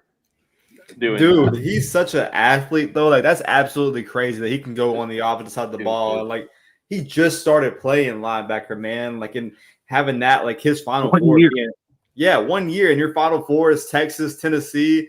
Alabama and Michigan. Like that's absolutely crazy, bro. Like that just what a dog, man. And he's an even better kid. I literally just texted him and said, I quoted saying, "I'm committed to Boise State." I was like, "What are we doing?" Dude, Nelson just randomly sent me that. I'm like, people send me links all the time, and sometimes I'm a jerk and I don't click on them. But I clicked. I'm like, I'm glad I watched that. That was such good stuff. What were you gonna say, Fal? Boise. That's great. That's great. You got that much talent in the room. You got bring a guy like that in. I hope it just pushes and elevates the entire room. At the end of the day, whoever's the best will play. Like especially in the linebacker room, whoever's the best is going to get on the grass. Like whoever's got the responsibilities down and performs going to get on the grass. But I would hope that it just elevates the whole room versus just being a competition, right? 100%. Shout out Coach Ham. Coach Ham becomes a member of the channel. We appreciate you. Be here for the shenanigans. Members only stream coming up Sunday night, 7:00. I don't know if my liver's ready. I like that classic tuxedo. I just want to touch on Jake 2 seconds. It's 3rd down, 3rd and 1, Florida game, and Joey's helmet gets popped off. Play before. You want to come in and just be like, well, you've been coasting all season because you weren't the guy? Or do you want to come in and make that impactful play, get a first down or get a score right there when your team needed it? To me, that's your motivation all season long. I don't care if it's one play. It might be 3rd and 1 against Florida, and we got to have it. Are you going to be the guy, or are you going to be the guy who comes in and has a turnover because he's slacked all season because he pouted he wasn't the guy? That's all I'd want to say. I mean, come in like gas pipe and just throw it down the field and throw a pick. Everybody's saying they want gas pipe. That's what I'm saying. Like, do you want to just come in there and say screw it and sling it up, and no shots at him necessarily, but it's like I want the guy who's prepped as if he's number 1 all season long. Because when I gotta have him, I gotta have. When you bring in the number 2 guy, it ain't because you necessarily wanted to. Either one has screwed up royally or got injured, and now we need you. So I'm bringing you in out of necessity. I'm not bringing you in just because I felt like it. So I need you to be number 1 ready at all times. Stay ready. Yep. Go ahead. No, I was just going to say stay ready. Ball's going ball for 2. Says, who is backing up Sanders? And then Scoops, before I could even read it, answered Bennett Warren. Bennett Warren. My dog, Bennett Warren. Which is good, bro.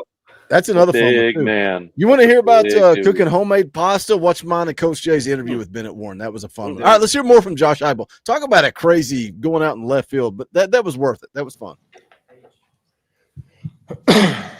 Josh Heupel. You kind of alluded to it there at the end, but what was it about Joey Aguilar that made you believe you had the best chance on Saturdays to win with him at the helm? Yeah, I said it a second ago, but got great trust in all those guys. And the strength of one position room, quarterback included, can never just be one guy.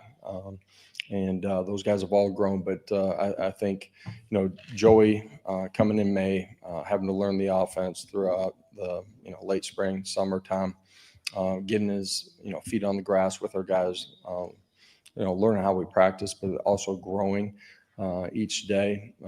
Just continued to trend upward in his comfort and control and command of what we're doing. That's decision making, accuracy with the football. Our checks that he controls. You put all that together, and that's ultimately why we made the decision. And y'all have heard the clip about the players talking about how good he looked or bragging on him as they left the field, right? Everybody's heard about that and talked about it. I mean, I think that's kind of gives the coach that last straw of like, okay, we can name the guy now. The team knows who it is. I'm sure y'all know who, or anybody watches like Pat McAfee, Darius Butler was on there, NFL cornerback, and he's talking about the locker room knows. Well, and they have to know, like it has to be an agreed upon thing. You don't have to be like verbally, we all got together and voted kind of thing. It's just that they know who's performing in practice. They know who's putting on. They know who has command. So once the team knows, there's no reason not to name it. Yeah, I think it was VolQuest talking about how Joey won the team over because he came in, put his head down, and just went to work. He didn't come in as some arrogant prick or what. It's like he came in, went to work, and he won their respect, and that was it. And then we were off to the races. That kind of gave him the shot, and then the second scrimmage, I think his performance solidified it, right? Yeah. Some of the guys in the group chat would be like, I'm hanging out with Joey, or Joey's taking us out and doing this team event thing, or he's, going to, take us out to dinner, especially on the offensive line and the trenches and stuff like that. So, I mean, it definitely wasn't just, one because of, the Nico situation. This guy came in, competed with Merck, and went to work, and he definitely won it fair and square. So, Coach Ham for 10, what would it take for us to maybe change schemes from the veer and shoot offense? People call our offense gimmicky, but if we're honest, Hooker has been the only one to run it correctly. I mean, it's hard to say that when Joe Milton got drafted in the NFL. So every quarterback that has started for Josh Heupel has been drafted, other than Nico, who transferred to UCLA, and he may get drafted, right? We'll never know how that story plays out. So it's hard for me to agree with that only Hooker ran it correctly. Joe Milton got drafted. Let's put 2 quick points on it. As long as we're running the ball as effectively as we are, we're not going to stop. We're not going to change. And then as long as we got wide receivers running free that we're just missing, we're not hitting on time, why would we change it? It's been an execution thing less than a scheme thing, I think. Yeah, like when people call our offense gimmicky, I don't care. If it works, it works. And when, like you said, Fowl, you got guys running free, wide open down the field. That's what I wanted to agree with you earlier when you brought up it's the Ohio State tape. Just go back and look. I know it's a sore spot, whatever, but now that we've kind of took a breath, go back and watch it. There's times we had guys running free. There's times we had a pocket and we bailed on it early. There's a lot that goes into the reasoning why. But regardless, the plays were there. So I don't think it's a scheme thing. I think it's just an execution thing. Well, Yeah. Center right now. Go ahead, Coach. I was just going to say it would take a lot. I think it would take a different coach to change it. Yeah, he ain't changing the offense. To change It's the Heupel's system. offense. He's not changing that. And I agree. It's there. You give them time. You catch the ball. You connect on the overthrows. That changes. I believe all 3 happened in that game. Quarterback was sped up. There were overthrows. And I can think of, I think it was Brazzell that dropped like that 45-yard touchdown pass in the end zone. I mean, it was already a gone point at that game, but I think the plays are there to be had. We just didn't execute last year for either offensive line, catching, or quarterback reasons. Between Satterwhite and Pendleton. Yeah, both those guys have competed really well, grown here during the course of our practices. Still competition. Going to need both of them as we get to the fall, too. Coach, in 2022, you guys were pyrotechnics on offense, had great success. The last 2 years, you sustained success on the field playing a completely different way, especially in the line of scrimmage. Have you changed as a coach being in this league? That's a good question, Rob It's a Lewis. combination. What defenses you're seeing, how you can attack them, put your guys in a position to be successful, and then your personnel changes, and that certainly starts with your quarterback, but it's the other 10 on the offensive side of the ball as well. Josh, what do you like about defensive tackle? Some of those young guys that might be pressed into action now with Hobbs sidelined for a few weeks. Yeah, those guys have done a really good job. You look at where they were in January when they got here, the player that they were in spring ball, and then the growth of what they're doing here in training camp. Ethan Utley, explosive, playing twitchy at the line of scrimmage, doing a good job at the point of attack. Isaiah Campbell, wide hip, but strong, explosive power. Both those guys continue to grow in a really good way. Coach Han for another 2 says, agree with y'all's points. Appreciate it, Boog. Appreciate you, brother. Thank you for the super chats. We appreciate it. Him talking about, obviously, David Hobbs getting hurt. Ethan Utley's in the 2 deep. How good did Rodney Garner do landing Ethan Utley and Isaiah Campbell? Those are dudes that, regardless of the injury, are fighting to be in the 2 deep. That's how talented they are. Did you get to hear Eason talk about him today? That's His interview. one interview I didn't watch today. I won't spoil the whole thing, but he just bragged on those 2 guys and how intelligent they were and picking up the plays and what they're supposed to do, and even actually to the point where they're helping their teammates. Some of the other guys that came in with them, they're educating them on some of the plays and schemes. So it's not just their physical ability, but just how smart and their football IQ of those 2 that's really elevated them in this spring. I know Go ahead, Scoops. I was gonna say, Ethan Utley is a guy that I probably have like a really good relationship with as a recruit turned player. A guy being from the mid-state, kind of close to home to me, and I think he's one of those guys on the roster where you point to being in-state, where it really does mean something to play for Tennessee and wear that power tee. And I think it's a big recruiting win over Michigan. For a guy like that, getting him in early in the class, being a kind of class builder in 2025, and now him making that impact, going to work his freshman year. I mean, doesn't surprise me at all, just based off his words and his reaction and kind of just his character going into the spring camp and now fall camp. He's been all work, no cap. So excited to see him, and then getting a big recruiting win over Clemson there was huge as well. So both those guys, man, are definitely going to make an impact early with the Hobbs being out for a few weeks. But man, just to attest to the recruiting and having these true freshmen, come in and put their head down and get to work. I mean, these are two guys that are definitely going to be good players as time goes in their career here. I was just going to say, Ethan Utley, I know a lot of people didn't get to watch the spring game because it wasn't televised, but he looked real deal in that spring game. I know it was a spring game, but he was constantly whooping the man in front of him. So it really, really made me excited to have him on our squad. Decent high school tape, really grainy. So it was kind of hard to get a beat on him from a film standpoint. But, man, impressive in person and fit the bill of everything that Rodney Garner wants in a D tackle, right? Really, really quick hands, really, really strong low base, knows how to sit down in his run fits. All those good things that Rodney Garner teaches at a really, really high level. He's shown kind of to be a quick study at. Hobbs, I think, is going to be huge too, though. I mean, what do you think? We get him back, ETSU guys? I'm worried about that. They kind of talk like he could miss a little bit. I don't know. I truly don't know. But just hearing the buzz and like kind of during that interview, they even mentioned like Hobbs going to miss a little bit. So how do you feel about these guys filling in?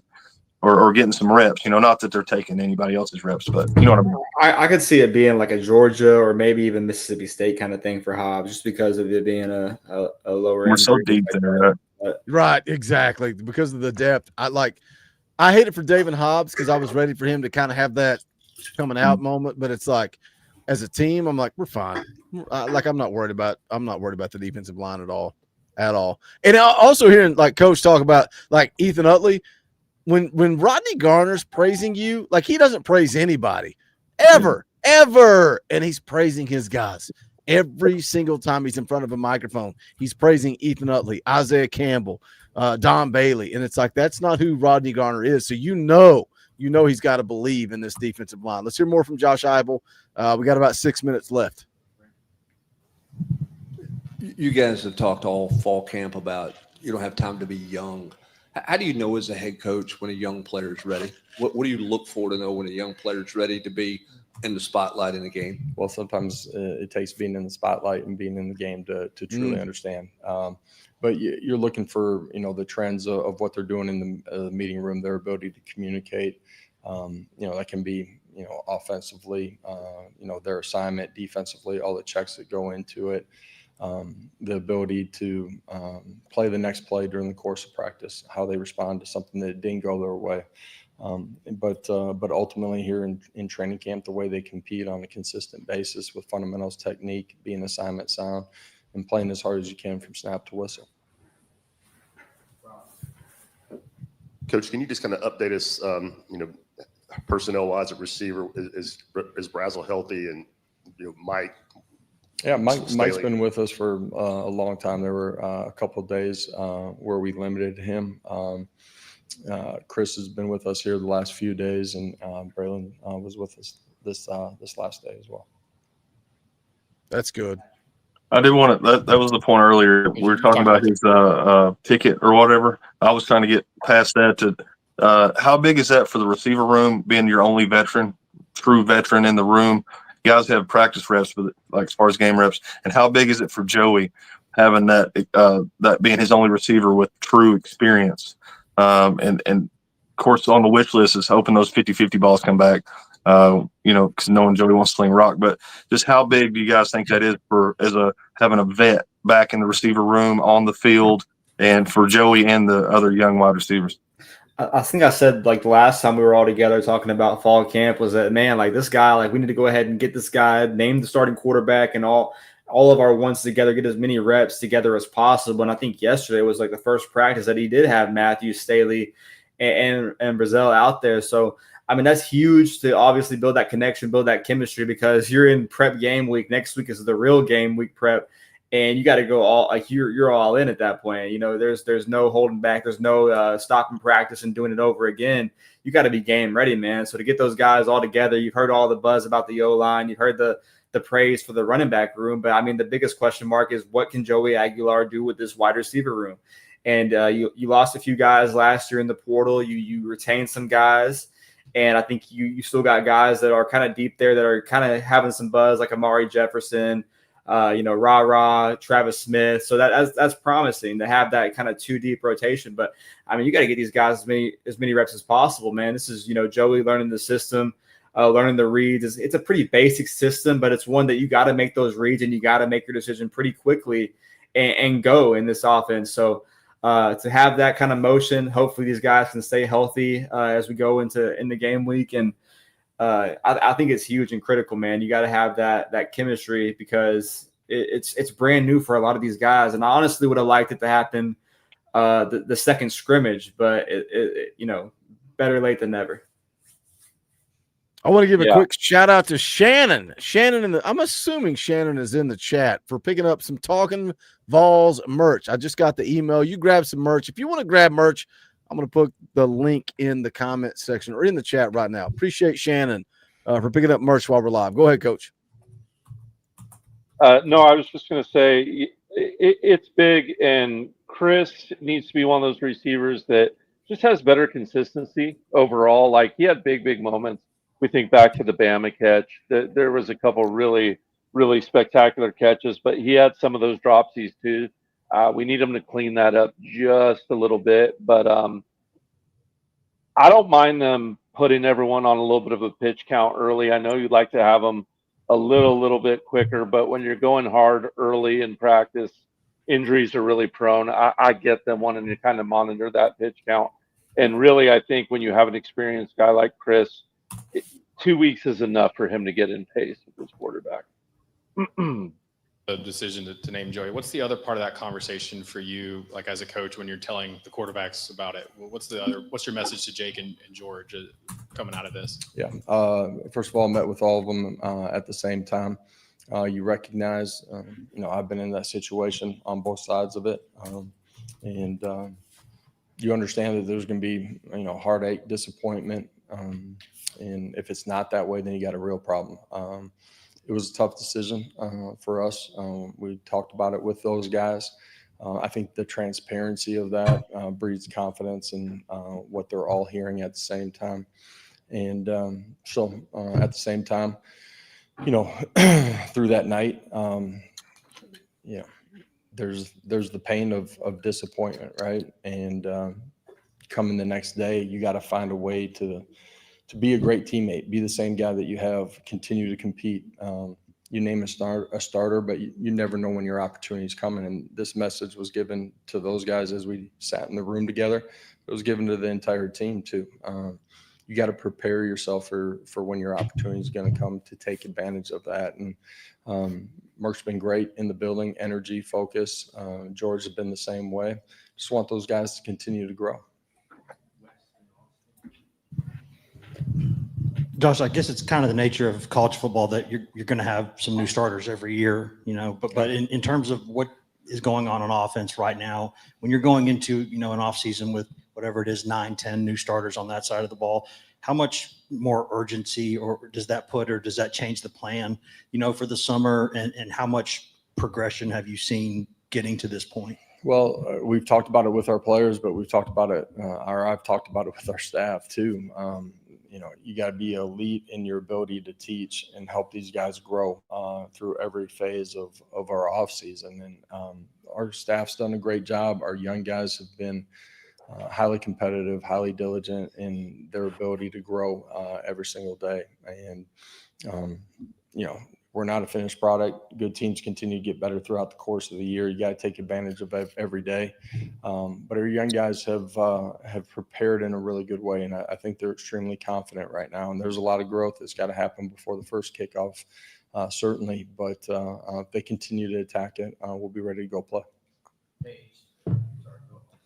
Josh, you've called Boo day to day, or that situation day to day. Where does that currently stand? And then what does he have to do between now and kickoff for Syracuse to be back in that fray as far as being able to play? Yeah, Boo's continue to grow on the things that we're asking him to be a great teammate inside of this building every single day. And the charge for him, but for all of us, is to continue to do that. And Boo's continue to grow in what he's doing on the field. So I'm excited and pleased with a lot of things that we've seen from him.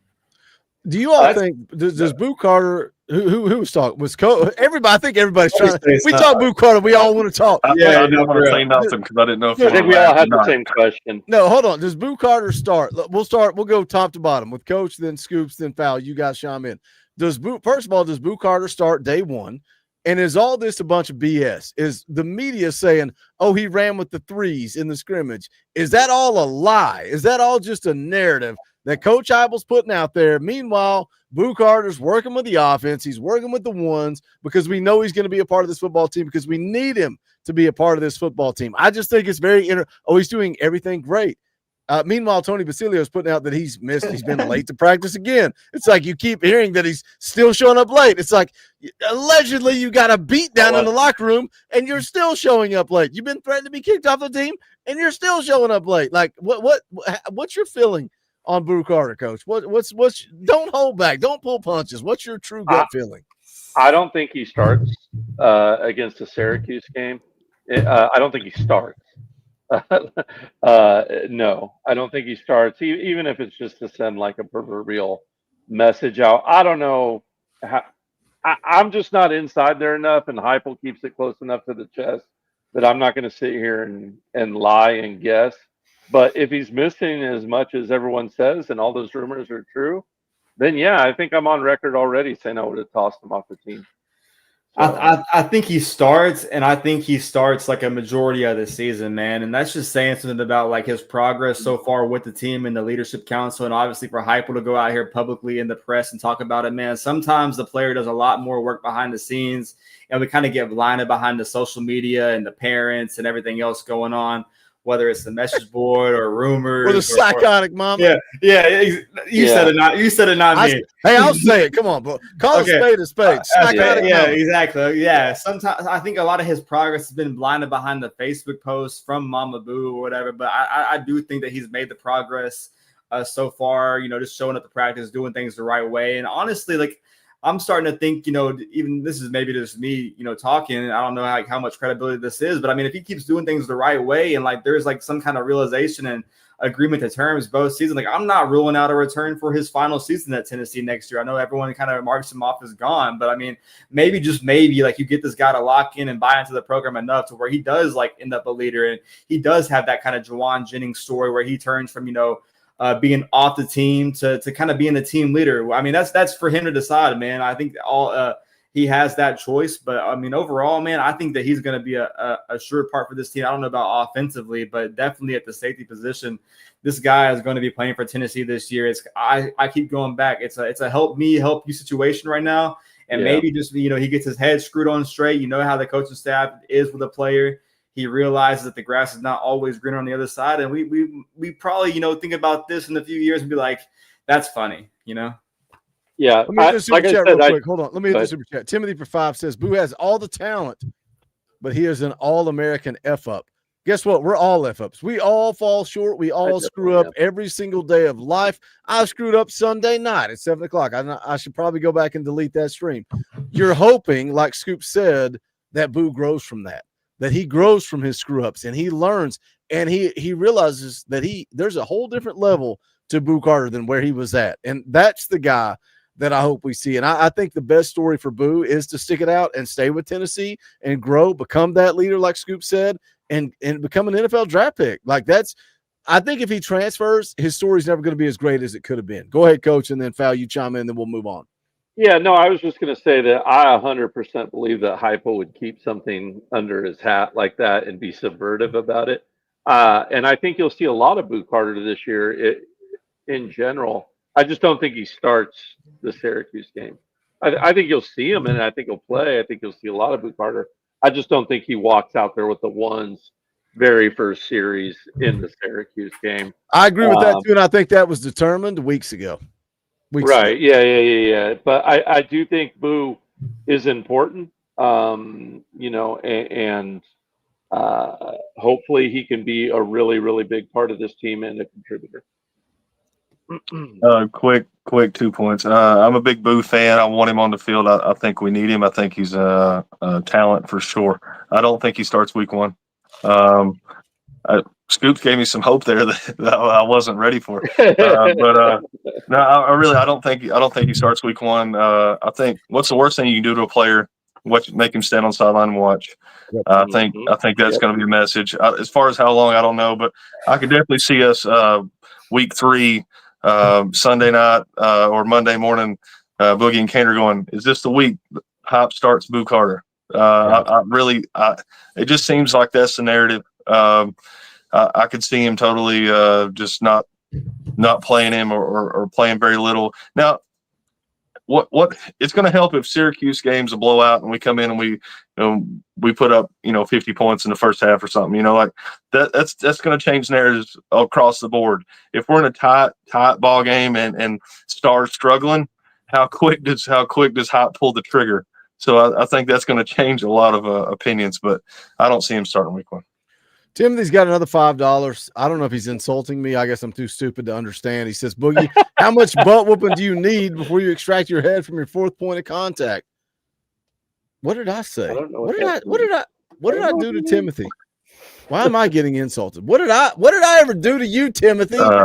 More option rounds. Everyone insult Boogie. Let's have at it. Oh, sorry. Okay. If you're going to insult me, at least drop a super chat. I guess. Thank you, Timothy. I guess. I don't even know. I don't even understand the insult. I love it. Well, I guess I'm missing out. Let's hear more Josh Heupel, less Timothy McGee. In the wide receiver room with Amari Jefferson, what have you seen from him? What role do you expect maybe he'll have this season? Yeah, Amari coming off of the hip surgery, is he onboarded here? Was limited throughout the course of the workout off season, the winter part of it, and then got an opportunity in spring ball to kind of grow on the back half of it a little bit on the football side of it. Did a great job during the course of the summer, dramatically changing his body. He's a guy that's made some plays out there on the practice field and in the stadium during our scrimmages as well. Expect him to continue to grow throughout the course of the fall here. Okay. Timothy's not yelling at me. That makes me feel better. Lance gifted 5 Talking Balls memberships. Holy smokes, Lance. We appreciate that, brother. That is very generous, man. I didn't see who got them, but that is very generous. We appreciate it. Timothy says he's not talking about me. Not talking about me. How much butt whooping do I need? He's talking about Boo Carter. He says, how much butt whooping does Boo Carter need before he extracts his head from his 4th point of contact?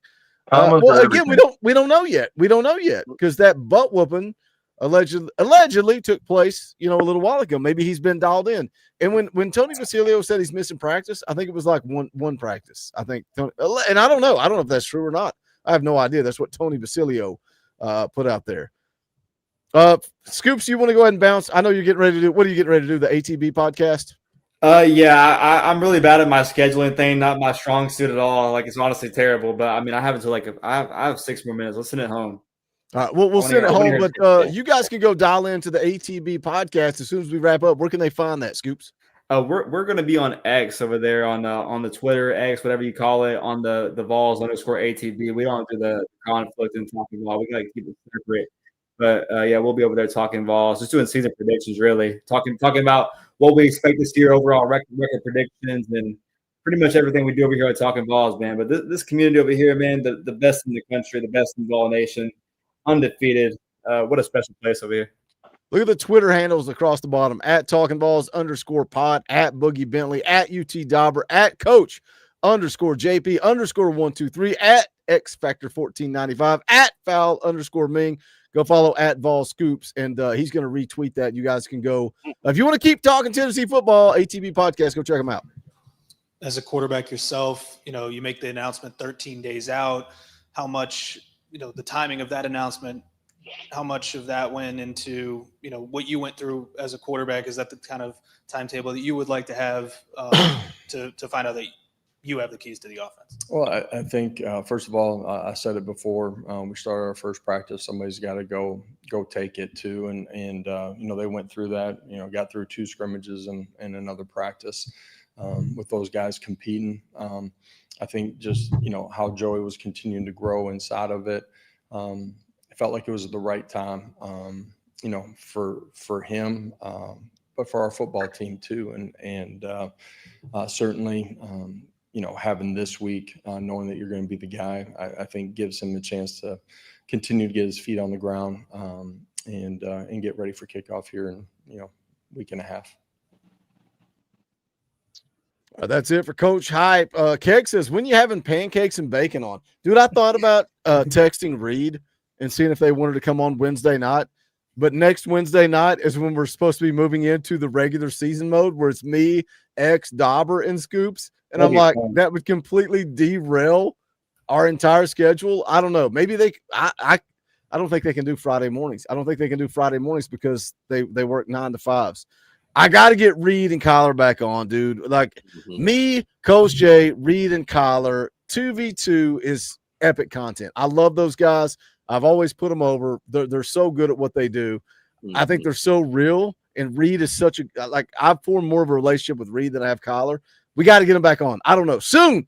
All it takes is a text message, but I'm horrible. I don't know how to promote this channel. I don't know what I'm doing. They're I always don't know what I'm doing. on Talkin Fowl on Sunday nights. So anytime they want to step into the Thunderdome, come on in. Wait. Who of all of the guests, there's no way that Reed and Kyler are coming on. There's no way AP's coming on. There's no way Ben McKee's coming. Maybe Kaner would come on Sunday nights for Talkin Fowl. Maybe. I doubt it. Probably not. Sports Talk Jay going to come on a Sunday night, take some shots with us. I'll be lit. Okay, I'm here for that, bro. I'm taking shots at the workplace for that.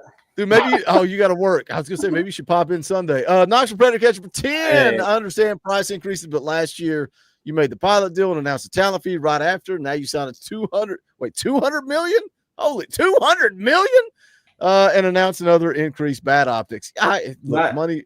Come on. I was just gonna say, man, that's the most Josh Heupel game season opener press conference that I've ever heard. He's not gonna give you much, but he's gonna let you know that he still has some work to do with this team, and he's a guy that's never really gonna be satisfied, man. But I feel like everything that you really wanted to hear, you kind of heard positively, from the off season to where we are now, going into game week. I'm happy, man. It could have been a lot prettier. Don't get me wrong, but tomorrow it's going to be single digits away. I'm going to wake up and probably be fired up. I think everyone watching is probably fired up about Tennessee football, man. This team is going to go out there and shock a lot of people. I feel like in the nation, bro. A lot of people, a lot of insiders, a lot of sites, predicting Tennessee to finish 9th in the conference, finish in the bottom half. I don't think they understand that what this addition of Joey Aguilar in the Josh Heupel offense might have the positive, possibilities of doing. It's all because Nico left. If Nico was coming back, everybody would be saying college football playoff. One interesting talking point, just real 1 point. All the computer predictions have Tennessee much higher than the talking heads. So I'm just saying, maybe they know something. Vegas. Computers. So does Vegas. That's Vegas all right. Foul facts don't lie. All right, we got to get out the door. Wait, Coach, you got something you want to say? He said Vegas, and I was going to say something because I got to help my Vol family out, man. You got to jump on something before the line changes too much, man. Oh God, so we're talking gambling on a Wednesday night. That's Friday morning. What do you got, Coach? I'm just saying, Georgia Tech's going to go into Colorado and smack them, bro. 3 is way too low, man. They're going to smack them by 10 plus. So go ahead and go in there, lay Georgia Tech. College football this week, boys. Let's go. Smoke Colorado in week 1. Yeah, I have to actually do some research before the next Wednesday stream. I got to figure out who Syracuse is, what they got, what they bring. We're talking ball next Great week, coach. man. But we're going to take shots on Sunday night. So we got to do that first. And then we get to play video games on Tuesday. And then we got to figure Painter out on Monday. Wednesday. Oh, my God. I just drink coffee and make him talk. That's all I do. After Sunday night show, you got to get Kaner on Monday. Oh, this God, season's going to be amazing. I just realized that. This is going to be amazing. This is the worst. We Yeah. can't do 3 Yeah, hours. we're up. There's no way we can do 3 hours again and then wake up and talk ball with Kaner. No way. No way.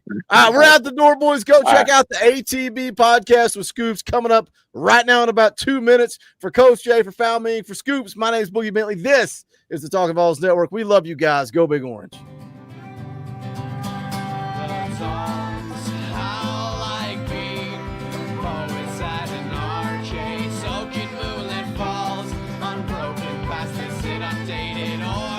That we call home, and it's night and I'm alone and I'm alive.